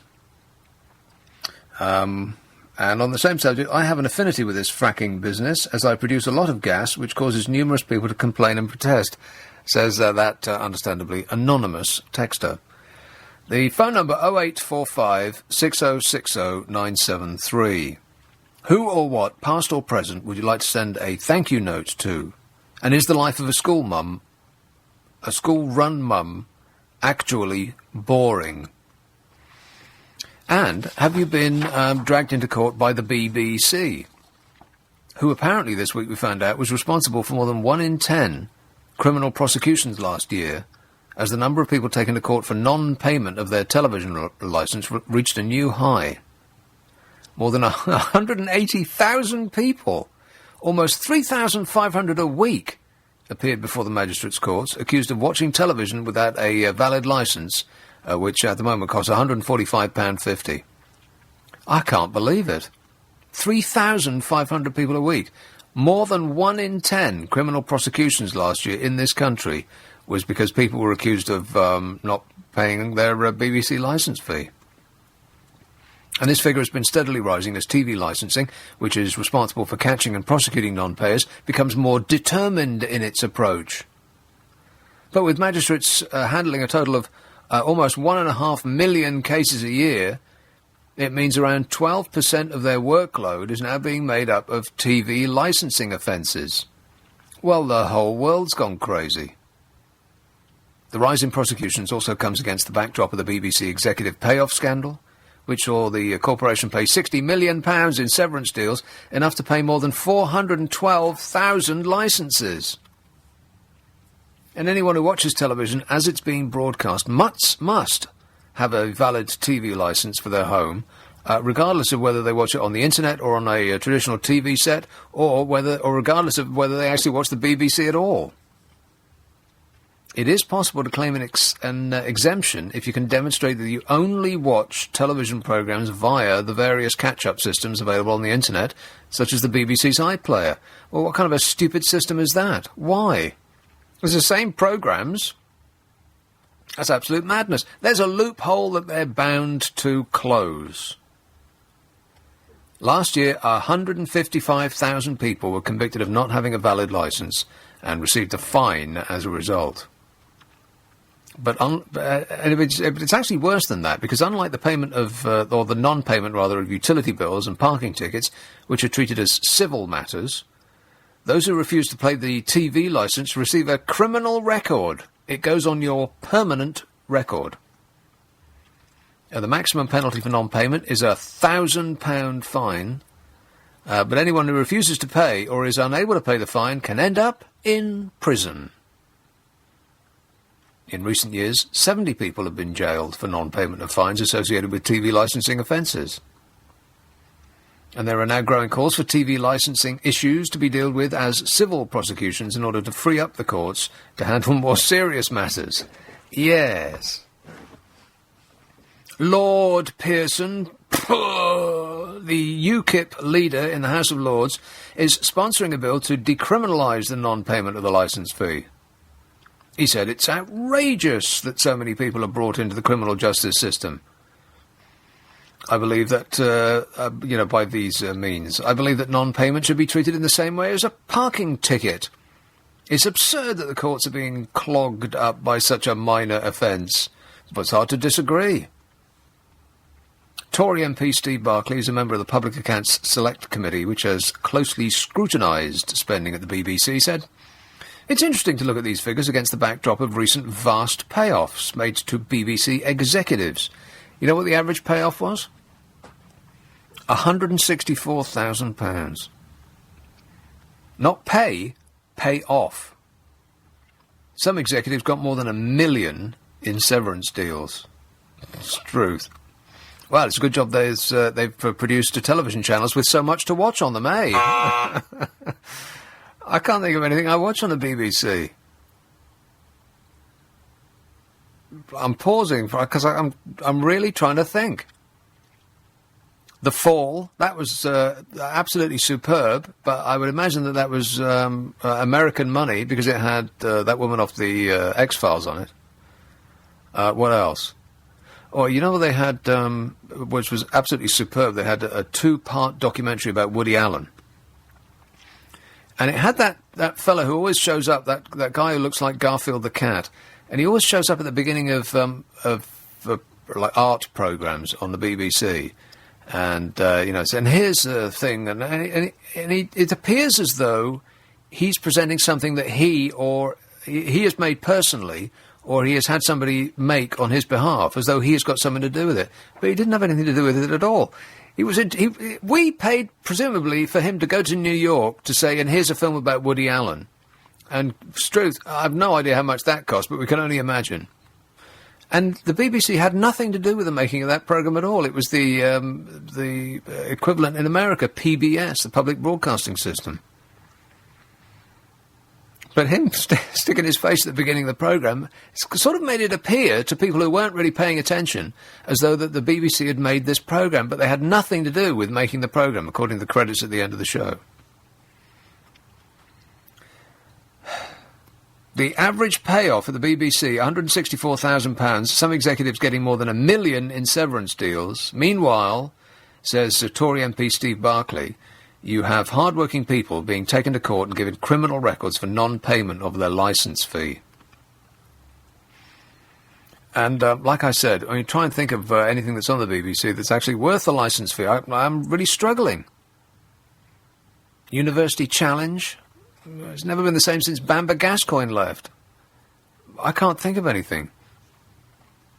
In 2010, Charles Moore, the former editor of the Daily Telegraph, was ordered to pay £807 in fines and costs after refusing to pay his television licence on a point of principle. Mr. Moore had accused the BBC of a gross violation of its charter by broadcasting obscene phone calls made by Jonathan Ross and Russell Brand to the former Fawlty Towers actor Andrew Sachs. He informed the TV licensing authority of his intention not to pay his licence fee until the BBC terminated the contract of Jonathan Ross, who at the time was one of the corporation's most highly paid stars, and has presumably been overtaken in that role by one Gary Lineker. Oi! It goes from bad to worse. On that subject, here's a call in Ruislip. Hello, Kevin. Hi, Nick. Just thinking, how dry can you get with the BBC? I think they're on their way out. I was just talking to a presenter, and I was saying, online stream news now, people picking up on their computers and their iPods and everything. Apparently, they can't, catch you for licence fee, and a lot of people are doing away with their television sets, and I think they're shrinking. They've got a shrinking market of people they can go after to get this kind of. I'm surprised by the amount of people that I talk to on this show. Maybe it's just because they are like a function of people who listen to the radio a lot. But I continue to be surprised at the number of people who say they don't have a television. Yeah, I think people are going back to the wireless. At one time, you'd have to have a license it began with a wireless license, didn't it, originally? Well, you know, what's interesting is that there's an entire generation of people who are growing up that don't consume television in the way that people of, our age and similar are used to. I mean, like, apart from anything, there's so many channels now that there's not what they call a water cooler moment anymore. People aren't going to work and talking about, oh, did you see this program last night? Because there's 52 channels or 152 channels or whatever it is, and the people aren't watching programs as they're being broadcast anymore. I mean, I see programs that I taped 3 months ago. Yeah. It's all fragmented. I think people... I was talking to somebody last night at work, and they said that, when they had 3 channels, it seemed to be... The quality seemed to be a lot... they couldn't have enough ideas to fill 3 channels. What are they going to do with 300? Yeah. What sort of brains? You wonder. Oh, I can think of something that I watch on the BBC that is always excellent and always makes me smile and is fascinating and interesting and amusing, and that's Top Gear. But that has that's just exclusively to do with it being Jeremy Clarkson. I haven't seen that for a while, but that was some of the programmes on that was quite good. Yeah, mind you, I've tried to watch the car programmes made by other television organisations, and they're never ever as good. Like, they're just not worth watching. No. So maybe we have them to thank for that. Whether it's worth £146 a year, I'm not sure. It's the globalisation of everything. Britain at one time, they had so much quality, even motor manufacturing, to produce so many different vehicles, and they were so different in design and everything, everything seems to have gone global, and, a lot of characters gone in the meantime from it. It's been taken away and internationalised. Well, yes, that. There's also this phenomenon that I was talking about earlier on, that nobody wants to make a decision that fails, and so you just see the same programmes over and over and over again. Here's Simon Cowell, has got a show where people who can't sing come on and tell us their sob story, and then that is repeated on the BBC, where they had a show that is the exact same thing, and then it sort of bounces back onto ITV, and they have a small deviation and put another show on like that, and then that bounces back onto BBC, and suddenly we've got people dancing on ice or dancing on boards or whatever it might be, and just over and over and over again. Yes, like the radio signal just off a satellite going from one to the other. Yeah, it's like ping pong. They're just batting the same idea back and forth and squeezing the pips out of it. Yes, you can see it where we are now. Where we go from here. Talking about squeezing the pips, by the way, can they possibly have the nerve to put another cookery show on television? Right, I know. I remember, who was it? Fanny Craddock, the original ones that began, God knows how many years ago. I think go back into the early 60s, aren't we, really? Yeah. And I thought, is that going to survive? And, it's just expanded and got bigger and blown out of all proportion to what it is. It's kind of amusing that in a country that nobody cooks, the thing that people are most obsessed about watching is other people cook. Yeah, I wonder if they pick up any good ideas. I went into Iceland today and people seem to be, just getting ready meals, fast food. We seem to be the centre for it. Well, I think that if you go to Iceland, that's what you're going to see. I think that's a given. All right, thanks a lot, Kevin. 0845 6060 973. And here's like a perfect example of what I just said. The Great British Bake Off. Oh, Struth. Is that an actual programme? I can't believe it. It has turned into such a surefire ratings success that the BBC's top executives, it appears, have decided they all want a slice of the cake. Get it? Cake. Bake Off. This is indicative of the kind of waste and backbiting that goes on in the telly business. I'll come to it in just a minute.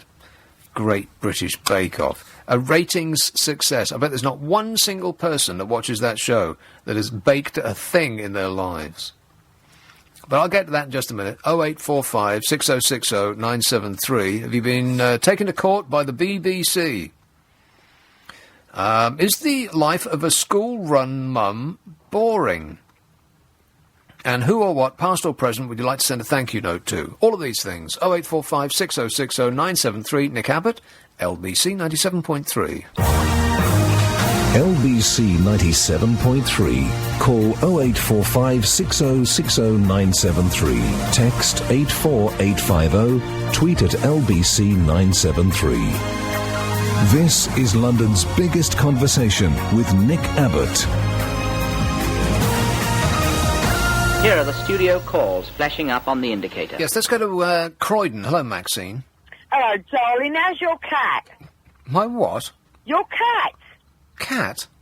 You've got a cat, haven't you? No. Oh no, it must be the other bloke I talked to. Right, I've got to talk about cooking programs. Yeah. I have to because that absolutely distressed me.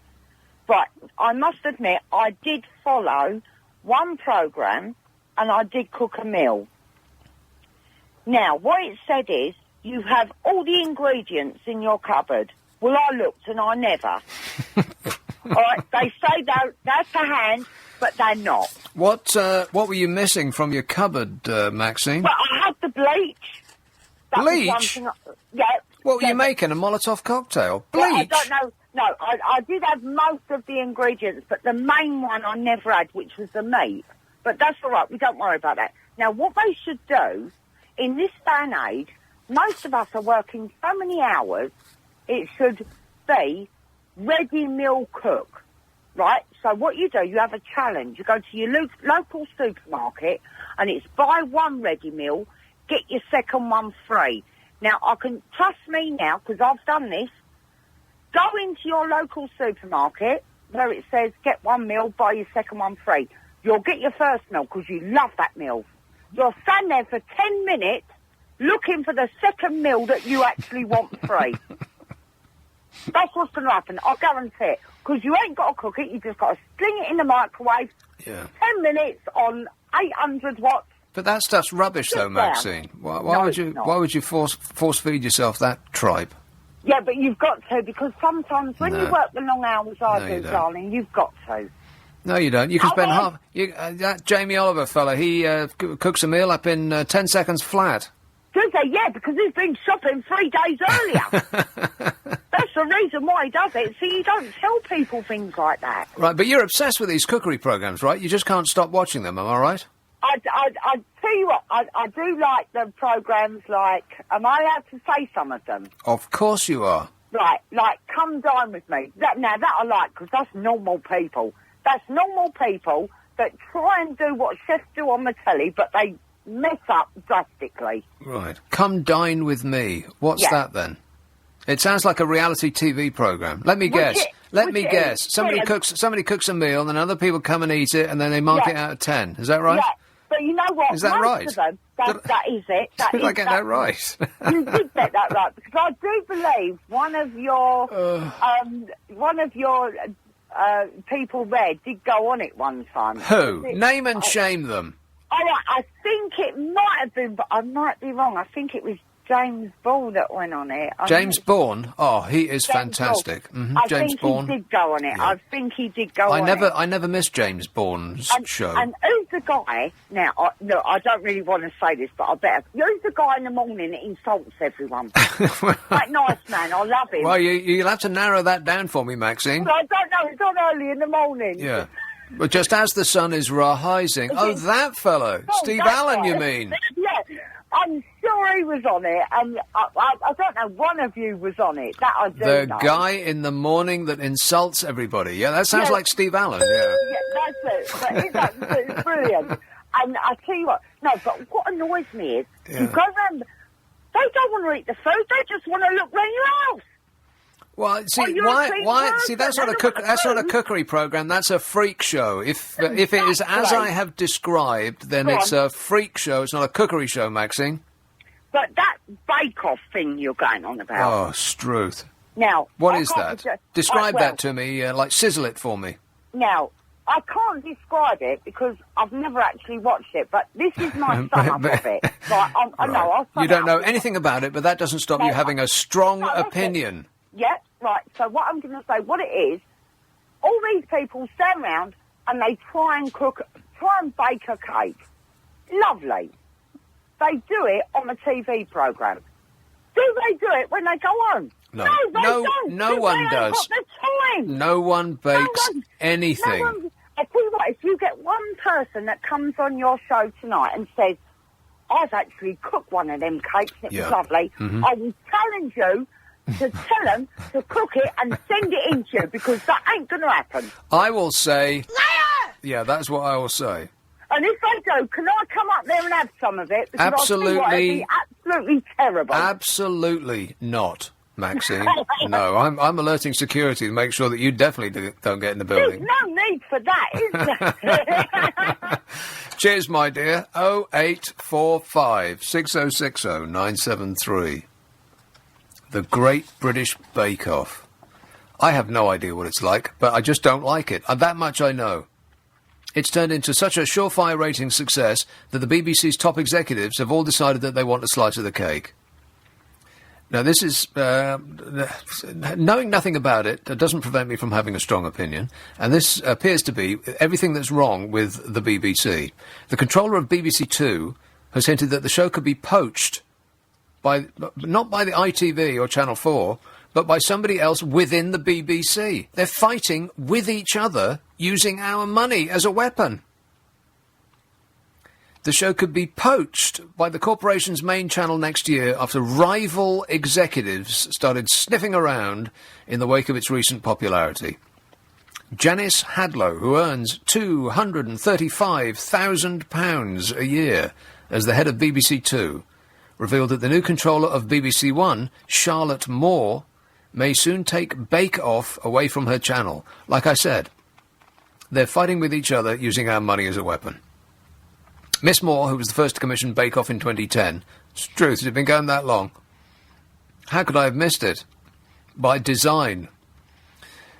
She is thought to now want to regain control of the show. Like they're all over there playing executives. On Tuesday, the first episode of the latest series attracted 5.6 million people. Why? Asked whether the programme would be moving to BBC One next year, Miss Hadlow told an audience at the Edinburgh Television Festival, 5.6 million provokes some sniffing. She said, we nurtured this programme, we love it, but who knows, it's happened to other programmes, we've seen other programmes move, and you can't legislate against it. It would be nice if they were using our money in order to cooperate with each other, to, serve us, who are paying for this stuff. Miss Hadlow denied that there was a turf war at the corporation, but appeared to concede that she would be powerless to stop the show moving over to BBC One. There is a turf war. There's a turf war in all television. And let me illuminate it, and let me give you a perfect example. Other news. When you watch the national news on the BBC, it's followed by the local news, right? I put it to you that there is no way that the people who produce the national news on the BBC would deign to talk to the people who produce the local news. I bet there is no communication between the two whatsoever. And that is illustrated practically every time when the local news, particularly in London, follows the national news, and they will have the exact same story that the national news has just had, because they're working independent of each other. They're completely blind. I bet the people who produce the national news have no intention, desire, or urge to talk to the people, the little people, not leprechauns, who produce the local news. I bet that's actually true. That can be the only reason why the local news will cover the precise same story as the national news has just done. It's because they're all playing executives, fighting with each other to gain the upper hand, using our money as a weapon. And you wonder why there's nothing good on to watch. Struth. Still, never mind, It's only money. 0845 6060 973. Who or what, past or present, would you like to send a thank you note to? I haven't had one single response yet to the question, is the life of a school-run mum actually boring as it has been described? And have you been chased over your licence fee non-payment? 0845 6060 973. Nick Abbott, LBC 97.3.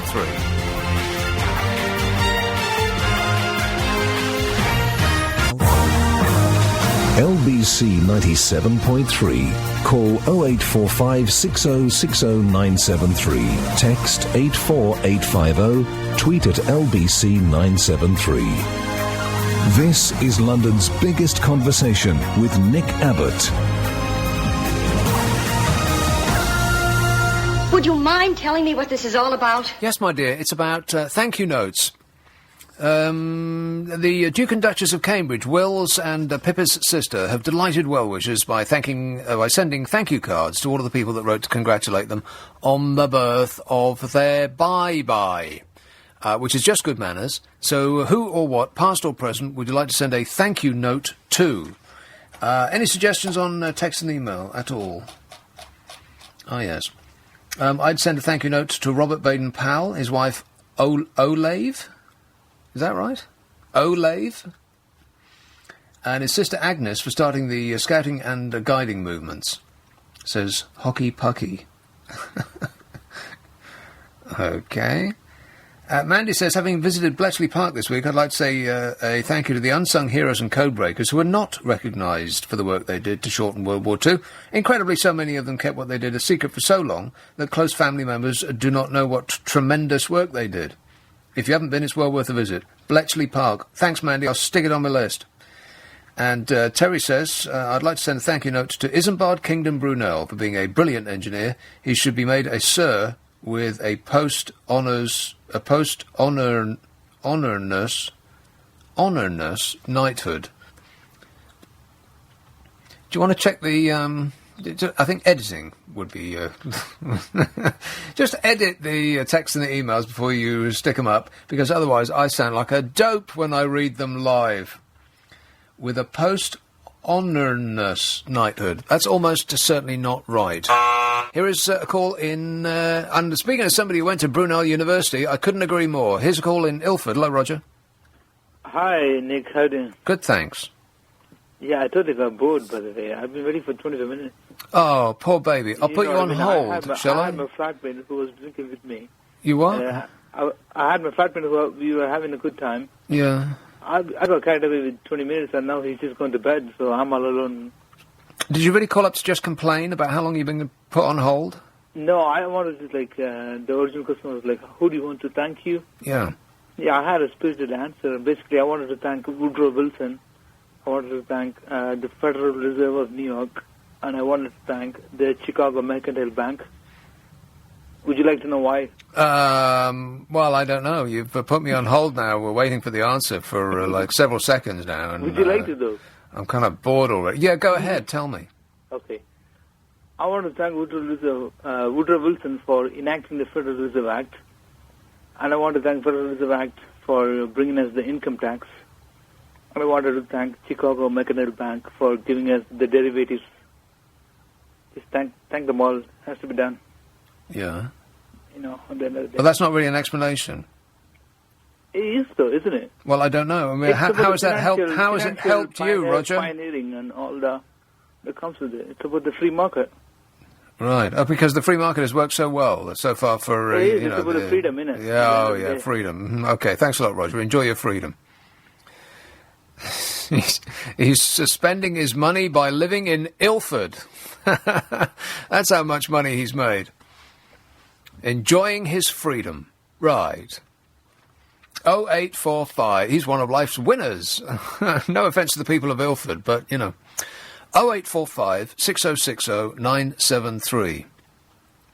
Is it true, as the former Apprentice runner-up Katie Hopkins says, that mothers doing school runs are bitches because their lives are so boring? That is a direct quote, and I apologise for her language. She's speaking in the light of the guilty conviction of 2 British schoolmothers who were arrested for assault following a brawl at the gates of their children's school. I blame the parents. Katie said it was no surprise to her that mothers have been brawling, especially given the groups of women are instinctively unkind to one another, and the lives of school-run mums are so monotonous. Can that be true? 0845 6060 973. Anybody want to say bad things about being a mother? Well, not so far. Some texts and emails. Alan, on that subject, says, I have to agree with Katie Hopkins' analysis of school-run mums. They create gridlock and mayhem outside schools, usually dropping off one brat only out of a newish gas-guzzling 4x4, and the majority of them are made up and addressed to the nines. Outside of a certain private school in SW12, it's like a car show and a fashion show. They're so snooty and competitive in as much as who's driving the best car and who's wearing the most expensive waste-of-money designer clothes. He says this isn't just speculation or hearsay. I've heard these brainless wannabe bimbos speaking to their friends on their phone whilst I am in their fancy overpriced houses repairing central heating. It's quite entertaining and sad, really. They have no idea about the real world other than their coffee mornings, their dinner parties, monies, cars and clothes. Well, don't sit on the fence, Alan. Tell us what you think. 0845 6060 973. Here's calling Onga. Hello, Doris. Hello, Nick. Doris. That come dine with me. It was Bill Buckley in his flat overlooking the Thames. Right. When you put yourself forward to go on come dine, and you have them in your flat? No. With your cat? No. I haven't got a cat. Oh, right. Who's got a cat? You have, haven't you? No, I haven't. Some very aggressive woman was wishing my cat well. I haven't got a cat. Well, anyway. Presumably she had no idea who she was calling. Maybe she called the wrong station. I know it's Anthony's got a cat. Has he? Yeah, he's changed the name of it and all, I think. I can't remember now. Well, that's going to be very confusing to the cat. I know. Not his cat. He's got a very intelligent cat, he said. He said so. If we're going to believe him, that is. Well, all cats are very intelligent when they're put next to dogs, because dogs, as you know, they're so dumb they can't even be let out. Anyway, I like Dragon's Den. Did you like Dragon's Den on BBC No, Two? I have a massive problem with Dragon's Den in that I think it should be illegal. Now, why is that? These people who are sitting there picking and choosing which timorous person's idea that they can essentially rip them off with by offering them the kind of deal that it seems like they're being taken advantage of. You know, you come on that show, and I refuse to watch it. I've never watched a whole one. Just like once or twice you'll be just flashing around the channels, and that will come up. And I thought, all right, I'll watch this for 30 seconds, and it just makes me want to curl up and die. People do not go on that show. Nothing good will come of it. I can't believe that people do. But they do. Some of them seem to make them a success. There was that Sauce, something Sauce. That chap made a lot of money out of that, didn't he? Something Sauce. For every success, there has to be so many people that have that sold their idea for nothing at all. And it seems like the only people that are actually going to win on that show are the people that are the people that are sitting in the chairs who are having the ideas presented to them. Why are we, on the nation's paid-for broadcaster, facilitating rich people getting richer? I'm mystified by that. Well, I think we're looking at them, and we can see our own selves coming up with some brilliant idea. No, what it is it's the same thing as the Simon Cowell circus. It's just pointing and laughing at unfortunate people. That's what that is. Same thing over and over again. I mean, there's not much to choose from on there because, I haven't got any. I've only got all the free programs. I don't pay for anything. Free? Free. Oh, free, as in right? Okay. Yeah, I don't pay for nothing. Right. No. Well, that's plenty. I mean, it should be plenty. Yeah. Well, no. 3 channels used to be plenty. It's all repeats, though, isn't it? It's repeats of programs you didn't want to watch the first time round. No, but there's nothing on tonight. I've been going over and over it. Yeah. I'm not even looked in the book to have a look. I just go right over the whole lot. Well, I've been every combination that I can get on my little my thing. Lately, I've been using 2 different weekly television guides and comparing and contrasting between the 2, and I can't come up with anything to record or watch or anything. I've been racking my brains trying to think of a single British programme that I watch outside of Top Gear, And, you probably think I'm more entertaining, don't you, Nick? If you were on TV, Doris, I'd put you on series record. I wonder who's in Highlands Park this weekend, because I don't know, because tonight they'll all be in their tents in that rain. Yeah, you know, in those pictures of those people in mud, and it was particularly concerning when they do it in Glastonbury. You know, the rain will come and the newspapers will be full of those pictures of people who are like sliding around in the mud and covering themselves in mud from head to toe. You know, I don't know what they do in Highlands Park, but it's like infested with dogs, if nothing else. But in Glastonbury in particular, cows stand in those fields. What you're covering yourself with is cow product. No, remember, they lay down to reserve that bit of dry patch when they know it's going to rain. Do you remember what I said? Festival goers. Cows, they lay down. I said sit and you said lay, if you remember. But it's true. They know when it's going to rain.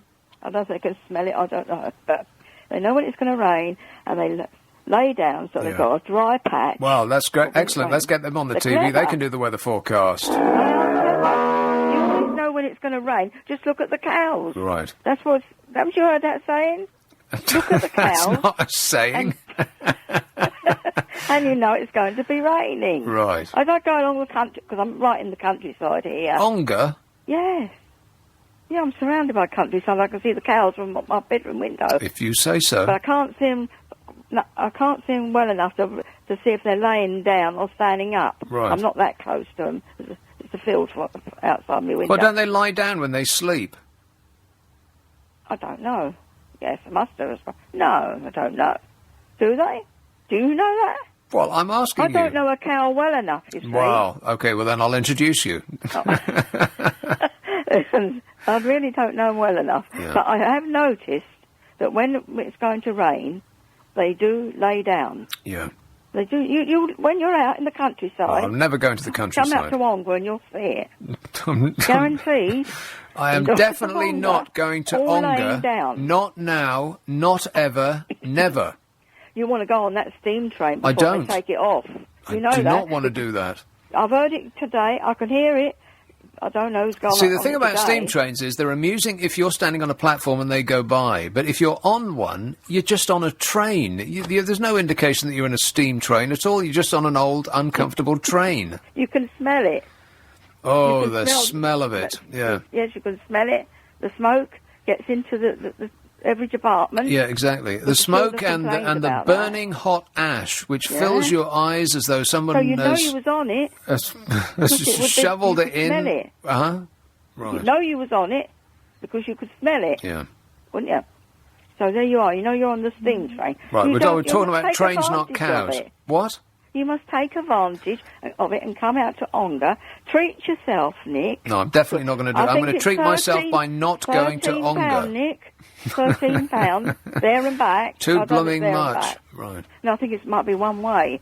But then you can have some tea in Ongar, which is a real treat. Yeah, We've got bet. a couple of tea shops there. Mm-hmm. And, you know, it'd be an experience. You don't have to Well, go you got miles that away. right. Look at the cows while you're here. See if they're laying down. And then you'll be able to... We got to tell this to all your friends. Yeah, all of my You'll be able to friends. tell them all about the train. I'll tell them about that, and then they won't be my friend anymore. Yeah. They will, Nick. Anyway, And Doris, look it's after been your cat, Nick. it's been an inspiration as usual. Cheers, my Cheerio, dear. Nick. 0845 irrepressible. That's one word to describe her. 0845 6060 973. I've been trying to think of any English or British rather television programs that I actually watch. And saying English did remind me of that Scottish thing that had that bloke off the Bourne films on it, and I can't remember what it was. Sort of like a half-hour comedy of him in his extension in Scotland. I can't remember what it was, but that was a British thing. Rapsy Nesbitt, that was British. Everything else I watch is American. The Borgias, Game of Thrones, Dexter, Justified, The Daily Show. It's all American. That's where the quality TV is being made right now, presumably because it's being made by individuals. Committees aren't sitting around and thinking, let's make a show about popes. That would be the work of an individual, I betcha. Whereas in this country, television is gripped by committees, none of whom want to stick their head above the parapet and make a wrong decision, which is why TV over here is... Boring! 0845 6060 973. Nick Abbott, LBC 97.3. LBC 97.3. Yeah, nobody describes me as the one and only, although I am unique.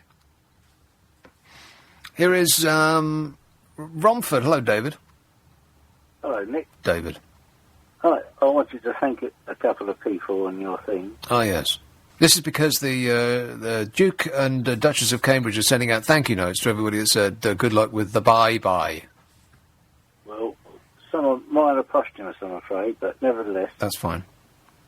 I'd like to thank Robert Maxwell What? for taking on the method of Rupert Murdoch before it was fashionable to do so. Right. By the Levins inquiry. So I'd like to thank Robert Maxwell, and secondly, I'd like to thank Harold Wilson for establishing the Open University, which is now sadly in decline since it was taken off the television and made computer only. Yeah.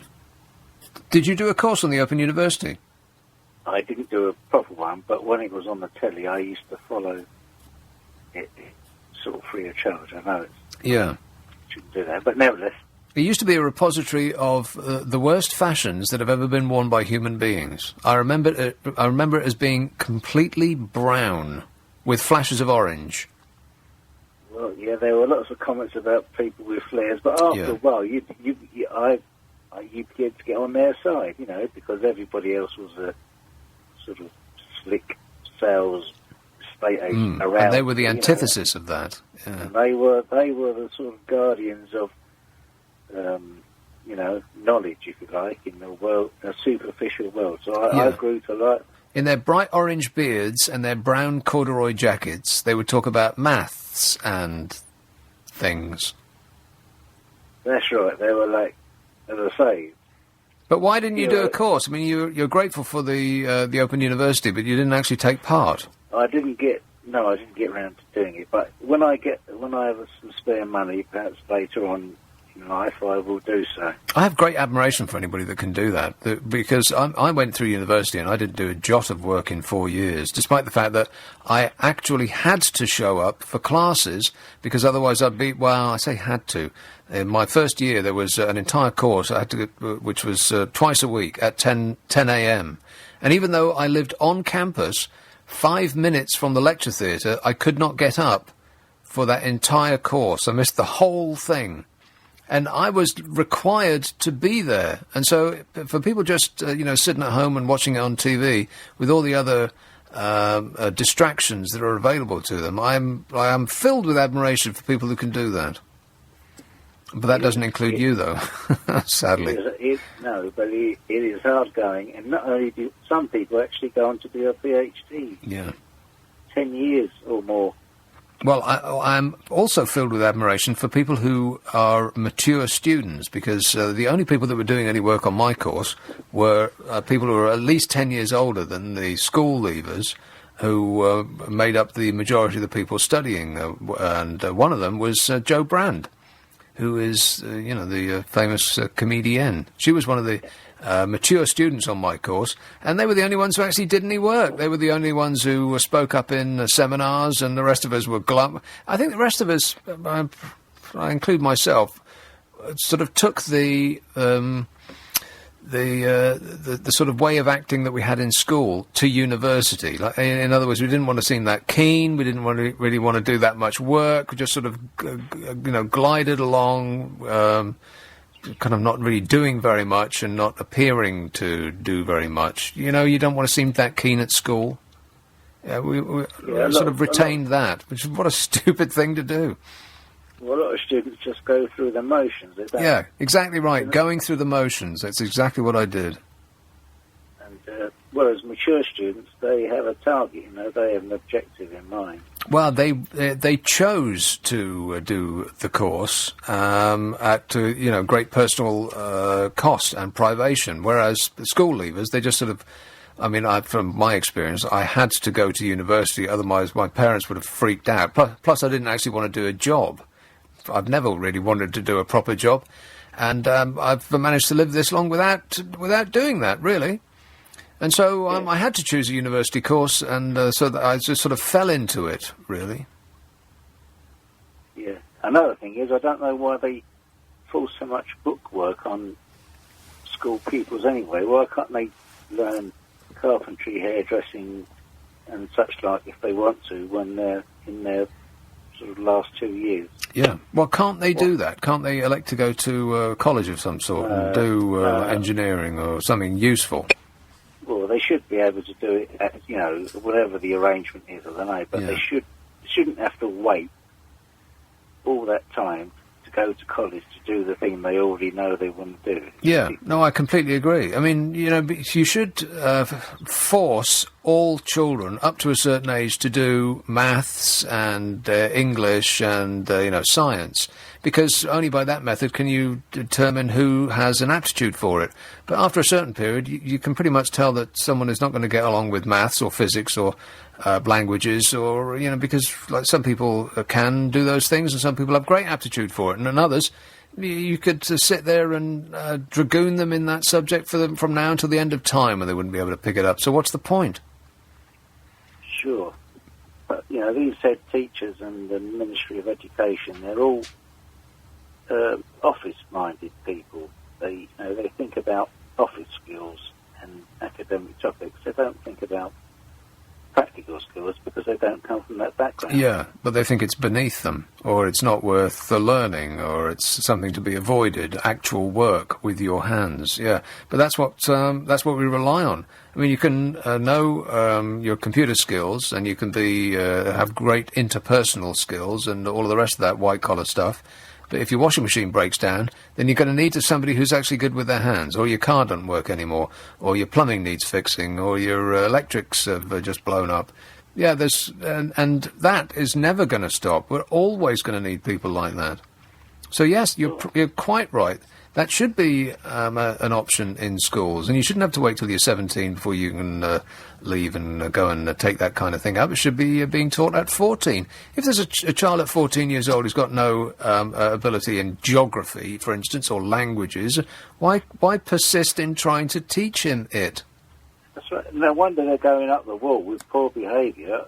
It's no surprise, is it? Exactly. That's part of the reason that many kids play up in class, is because they don't understand, and so they feel excluded, and they just get bored, and then they start playing up with kids that are around them who will find it amusing, and suddenly the teacher is not teaching anymore. They're just doing crowd control.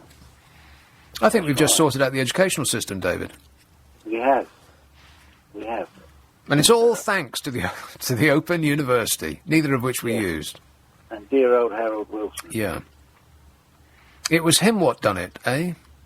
Yeah, it was one of his great achievements. Right. And it's declined a little bit now since it's been off the telly. I didn't even know it still existed. Yeah, well, there you are, you see. People aren't as aware of it as they were, and it's declined. Well, is it something that you have to pay for, or is it actually free? No, yeah, you pay for it. I don't know what the fees are. Well, it can't possibly be the same kind of money that it costs to go to actual university. No, I don't know what the fees are. Maybe 3,000, I'm guessing. But it would, it would require much more like sort of get up and go than I possess. It would require you to be a self-motivator, and depends what interests you. Well, exactly. Yeah. Well, it sounds like something that you should look into. Not you or me, but other people who might be interested in becoming like better people. I think they should, and I think they should support it if they've got time on their hands and a bit of spare cash. Why not consider? Why not? Okay. Yeah. If you want to become a better, more knowledgeable person, then give it a go. You and I, David, we've achieved as much as we're going to. I think so. It's over for us. All right. Thanks a lot, David. 0845 6060 973. Who or what, past or present, would you like to send a thank you note to, in recognition of the thank you notes that are going to be sent out by Prince William and Pippa's sister about the people who've said congratulations on the new baby? Is the life of a school-run mum as boring as this former apprentice runner-up says? Have you been charged over your licence fee? 1 in 10, in fact more than that, 1 in 10 of the convictions in court, or the, what is the phrase, the criminal prosecutions last year, were people taken to court for non-payment of the BBC TV licence. That's an incredible statistic. More than 1 in 10? Talk about clogging up the courts. So, have you had experience on that issue? And anything else that's on your mind? 0845 6060 973. You can text 84850. Email nicka@lbc.co.uk. And if you're on Twitter, it's at LBC973. This is LBC 97.3. Nick Abbott, it's 12:30. LBC 97.3. Call 0845 6060 973. Text 84850. Tweet at LBC 973. This is London's biggest conversation with Nick Abbott. Come on, we're running late. Yes, talking of university, as we were, hundreds of revellers had to be evacuated from a raunchy show after a burlesque dancer's burning nipple tassels set off fire alarms. The performer Go-Go Amy had set fire to her tassels and had just blown them out when the fire alarms went off. This resulted in hundreds of customers being evacuated from the venue at Dundee's Abbot University.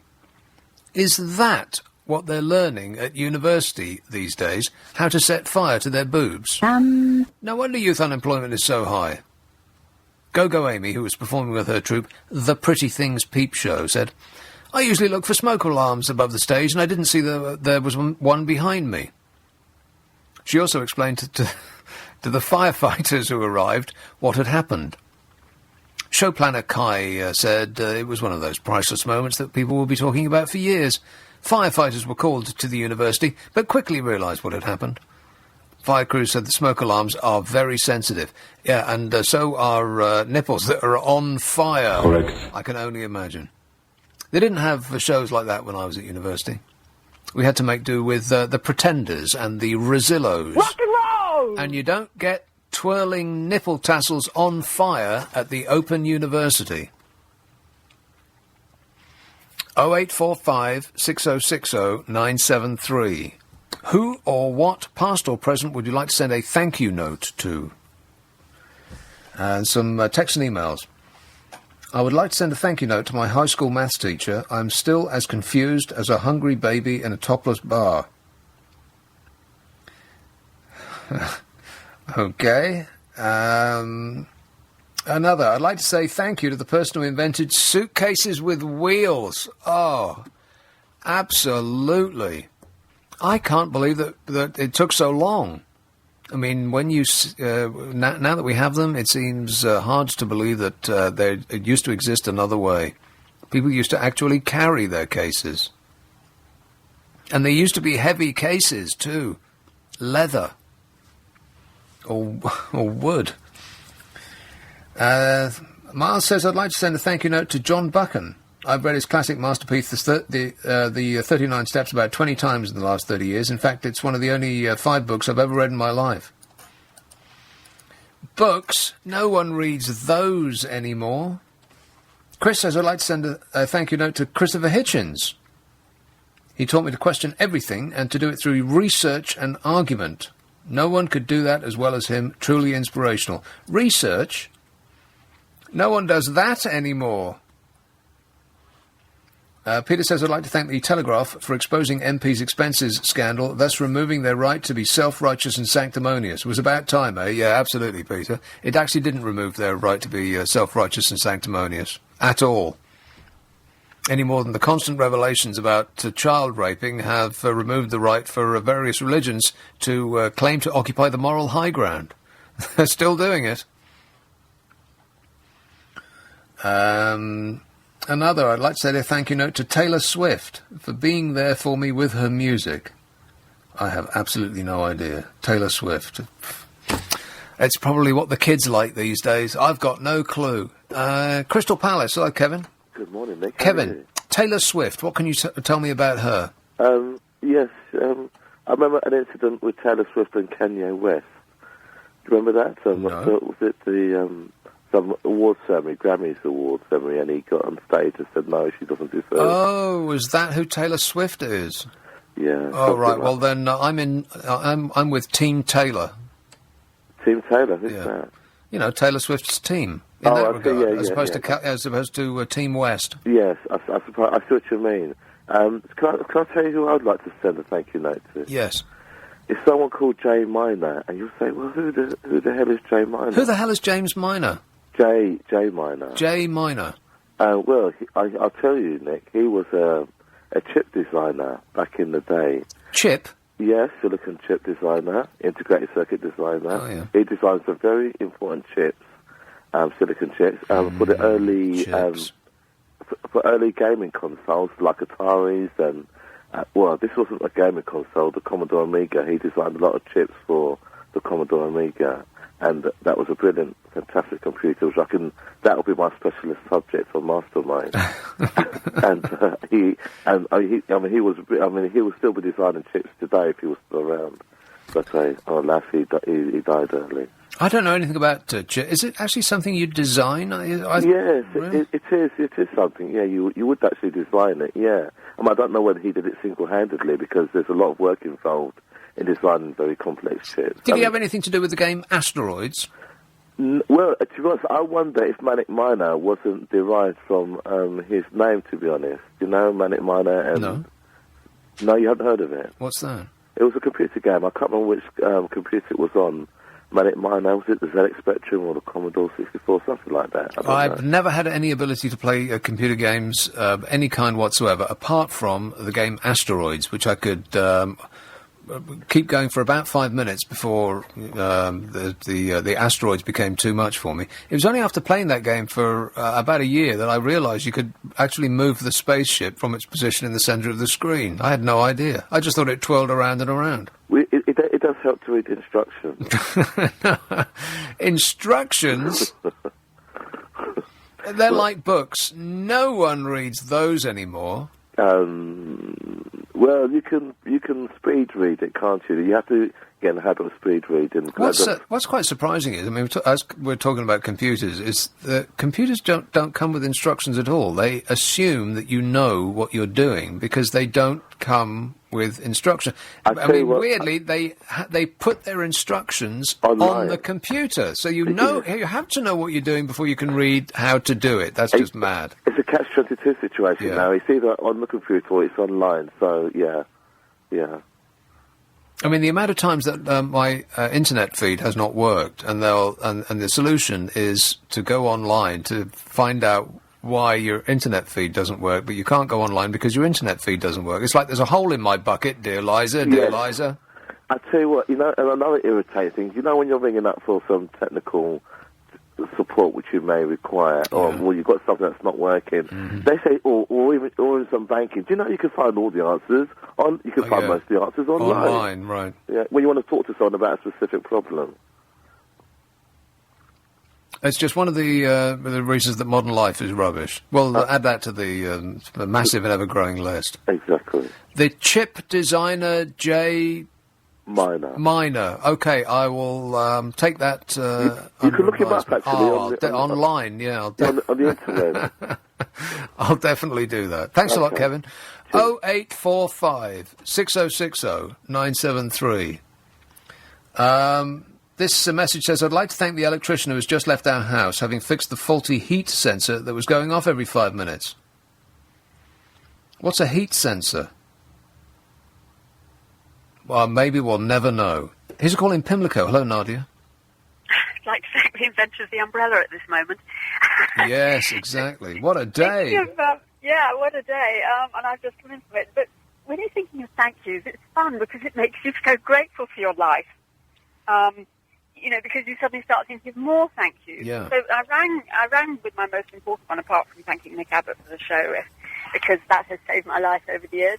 But, not that you want to overstate the issue, but it's actually saved your life. Saved you, the inventor of the corkscrew, and Bruce Springsteen, between you, saved my life frequently, I can tell you. Right. those automatic cockroaches with wings. But the person who's literally saved my life is the inventor of homeopathy, Samuel Hahnemann, who invented homeopathy just over 200 years ago. Oh, yeah. And he's saved my life from cancer twice, and he's saved cats and dogs' lives for me, and he's just made me feel so safe all the time. You know, I never worry about whether the National Health Service is any good or whether who the best doctor is, because for 30 years I've used homeopathy for everything. Don't have a pill in the house. My father was a doctor. I was totally into drugs, and now I'm really fit and healthy with homeopathy. Well, it's it's whether, like, a lot of people will be thinking, well, it's not homeopathy at all. It's the placebo effect of homeopathy. If you think something is going to work for you, then it frequently will. You can easily say that with a human, but when you deal with cats and dogs, as I do, my animals, I have just a really easy example, the most recent one. I have a cat with kidney disease, and she has epilepsy. And if she had some really bad fits, then we got the homeopathic remedies right. And if I give the remedies to her in mayonnaise every weekend, she doesn't know if she's doing anything more than... Mayonnaise? I think we've had this conversation before. Should you be giving cats mayonnaise? I mean, they're not supposed to eat cream, are they? You know the thing of buttering their paws? I mean, I don't have butter... You know, people say butter their paws to stop them running away because they'll spend all the time licking their paws. But they'll do the same thing with mayonnaise. And I don't have their paws? No, do you remember when people say you're moving house and you put butter on the cat's paws to stop it going back to the old house? I've never heard that in my life. You're not old enough. But ask Doris next time you speak to her. She will know about buttering cat's paws.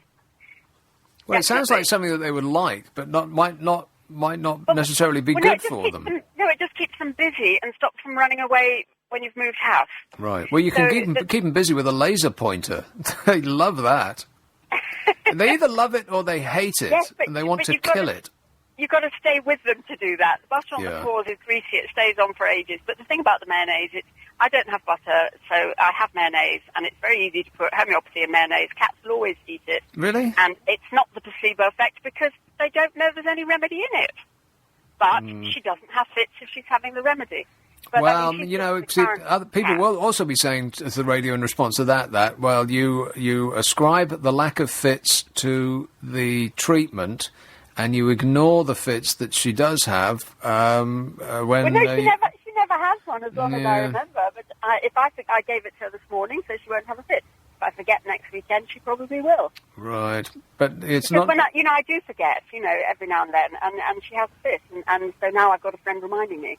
And for that, I better thank my friend George, actually, while we're doing practice. He reminds me. He's my memory. Who needs a computer with a friend like George? He just reminds me about everything. Well, maybe you'd like to introduce me to George, because I have absolutely no memory of any kind whatsoever, so I need all the help I can get in that regard. I'm sure he'd help. He's just amazing. He just remembers everything, so... Yeah, either that or I'll buy a notepad. Not really. I don't remember anything. You remember university.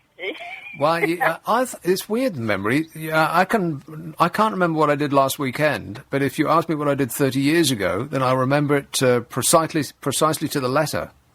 Oh dear, that's worrying. Isn't it? It's very worrying. Yeah. Yeah, but because you say you didn't do anything at university that benefited you, but your knowledge of psychology does show. It doesn't. I had nothing about psychology, Nadia. It shows. No, I studied it too, and I can't remember the names of all the famous people that established all the rules. But your knowledge of it shows through when you're talking to people. Oh, well, I can tell you almost everything about Sigmund Freud. He was like a big mover and shaker in the psychology world. Other than Sigmund Freud, I've got no idea. Well, never mind. I think it's all changed since then anyway, so who cares? All the old knowledge has changed. I've just learned so much about psychology just from having therapy myself. That's when you really learn about it. Well, yeah. I think that Sigmund Freud has fallen out of favour, hasn't he? Because don't modern therapists think that he was just a sex-obsessed freak? Or is that overstating the case? Yes, but I do think that an awful lot of people who go to therapists are sexually abused. Therefore, therapists will see it in them because that's why they've come. And I think his problem was the parents of the people who were abused were actually paying him. And so he had a real conflict of interest there. Yeah, well, that's a little bit more complicated than I wanted to get into. but thanks a lot, Nadia. But anyway, thank you. Cheers, my dear. 0845 6060 973. I'd like to send... This message says, I'd like to send a thank you note to James Bowen for bringing me to life, reading about his amazing life and cat Bob. Utter admiration for this man. That's the homeless guy with the cat, is it? Yeah, it came in book form, so I immediately struck it off my to-do list. I'll wait for the video. Here's Loughton. Hello, Nick. Hello, how you doing? Good, thanks. I'd just like to say I think Boris Johnson's a legend. He is. I'd like to say thank you to Boris for what he's done for London. Well, what has he done for London? Well, in my eyes, I think he's doing a great job. But, I mean, is there anything... It seems as though you've got something in mind that's quite specific. Well, I think he's brought us the Boris bikes, for one. I think he's done a great job there. Yeah. He's got brilliant bendy buses. Yes, thank you, Boris, for that. And if only for one thing, it's getting rid of the bendy buses. Yeah. Yeah, but I think he's great. I think he's done really well for London. I'd like to see him be Prime Minister. Well, really? Yeah, why not? Well, there's a lot of reasons why not. I mean, see, being the chief cheerleader for London is one thing, because that's just a job where you attract attention to yourself and by extension the town, and it's just PR. But running a country with the option of going to war at your fingertips, I think that's a bit different. But you think Cameron could do a better job then? Well, I think Cameron is a more serious person. I'm not saying that he's better. Judge a book by its cover, though. I think Boris is a bit cleverer than what you think. Oh, absolutely. But see, that to me is a bit of a problem when you're talking about being the leader of a country, is that, I mean, you just described it. It's an act. Boris Johnson's whole thing is an act. It's shtick. This, like this bumbling dope routine that he's got going, that's not him at all. That's not who he is at all, which does imply that it's just he's putting it on. I'm not sure that I would like somebody running the country who I knew was just doing an act. Yeah, but I don't know. I think he's a very clever man. I think he's done a great job in London. I mean, I think London's running really, really well at the moment. And I just think that he would do a better job than Cameron. Right. Me personally, that's my view. Well, you're not alone there, Nick. And you may get your wish. Who knows?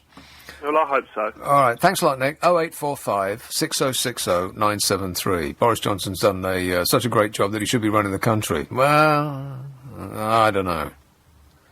I bet he doesn't.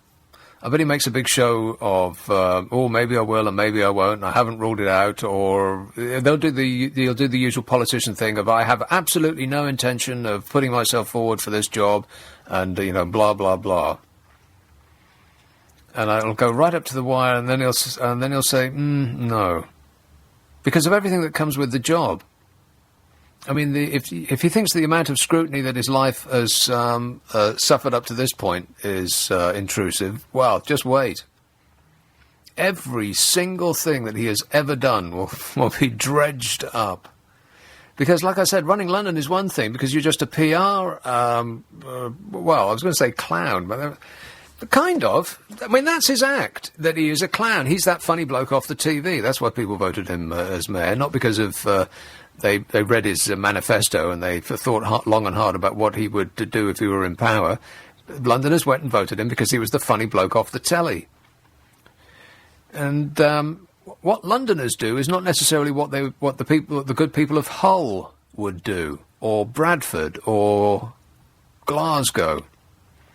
In fact, you could think there's much to say for the notion that the people up north would do the exact opposite of what Londoners would do. People in Sheffield, for instance, might not be well disposed to somebody who is quite so thoroughly posh all the way through as Boris Johnson is. He's so posh he makes David Cameron look working class.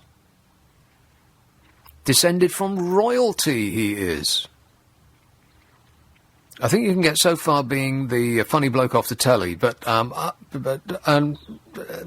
being London mayor is a kind of I don't want to describe it as a joke job, because it's not a joke job really, but it's a job that attracts amusing personalities. Because Ken Livingstone was an amusing personality, and that's a part of his attraction to Londoners. And I think the same could be said for Boris Johnson, but it's magnified. Everything that I just said about Ken Livingstone is turned up to 11 in Boris Johnson. Rock and roll! And I'm not sure that would actually translate to running the country. I think people might take a deep breath in and think, I don't know. I mean, he's funny and amusing, and you wouldn't mind having him as a dinner party guest. But do we actually want him with his finger on the nuclear button? I'm not sure. Maybe that's just me. We'll find out. But I seriously doubt that he will actually put himself forward. I just get that feeling that it's not going to happen. He'll take a look at how much money that he can earn as PM and how much money he could earn as... because presumably he won't be able to keep his outside interest as the Prime Minister, because people will start to think, well, hang on a minute.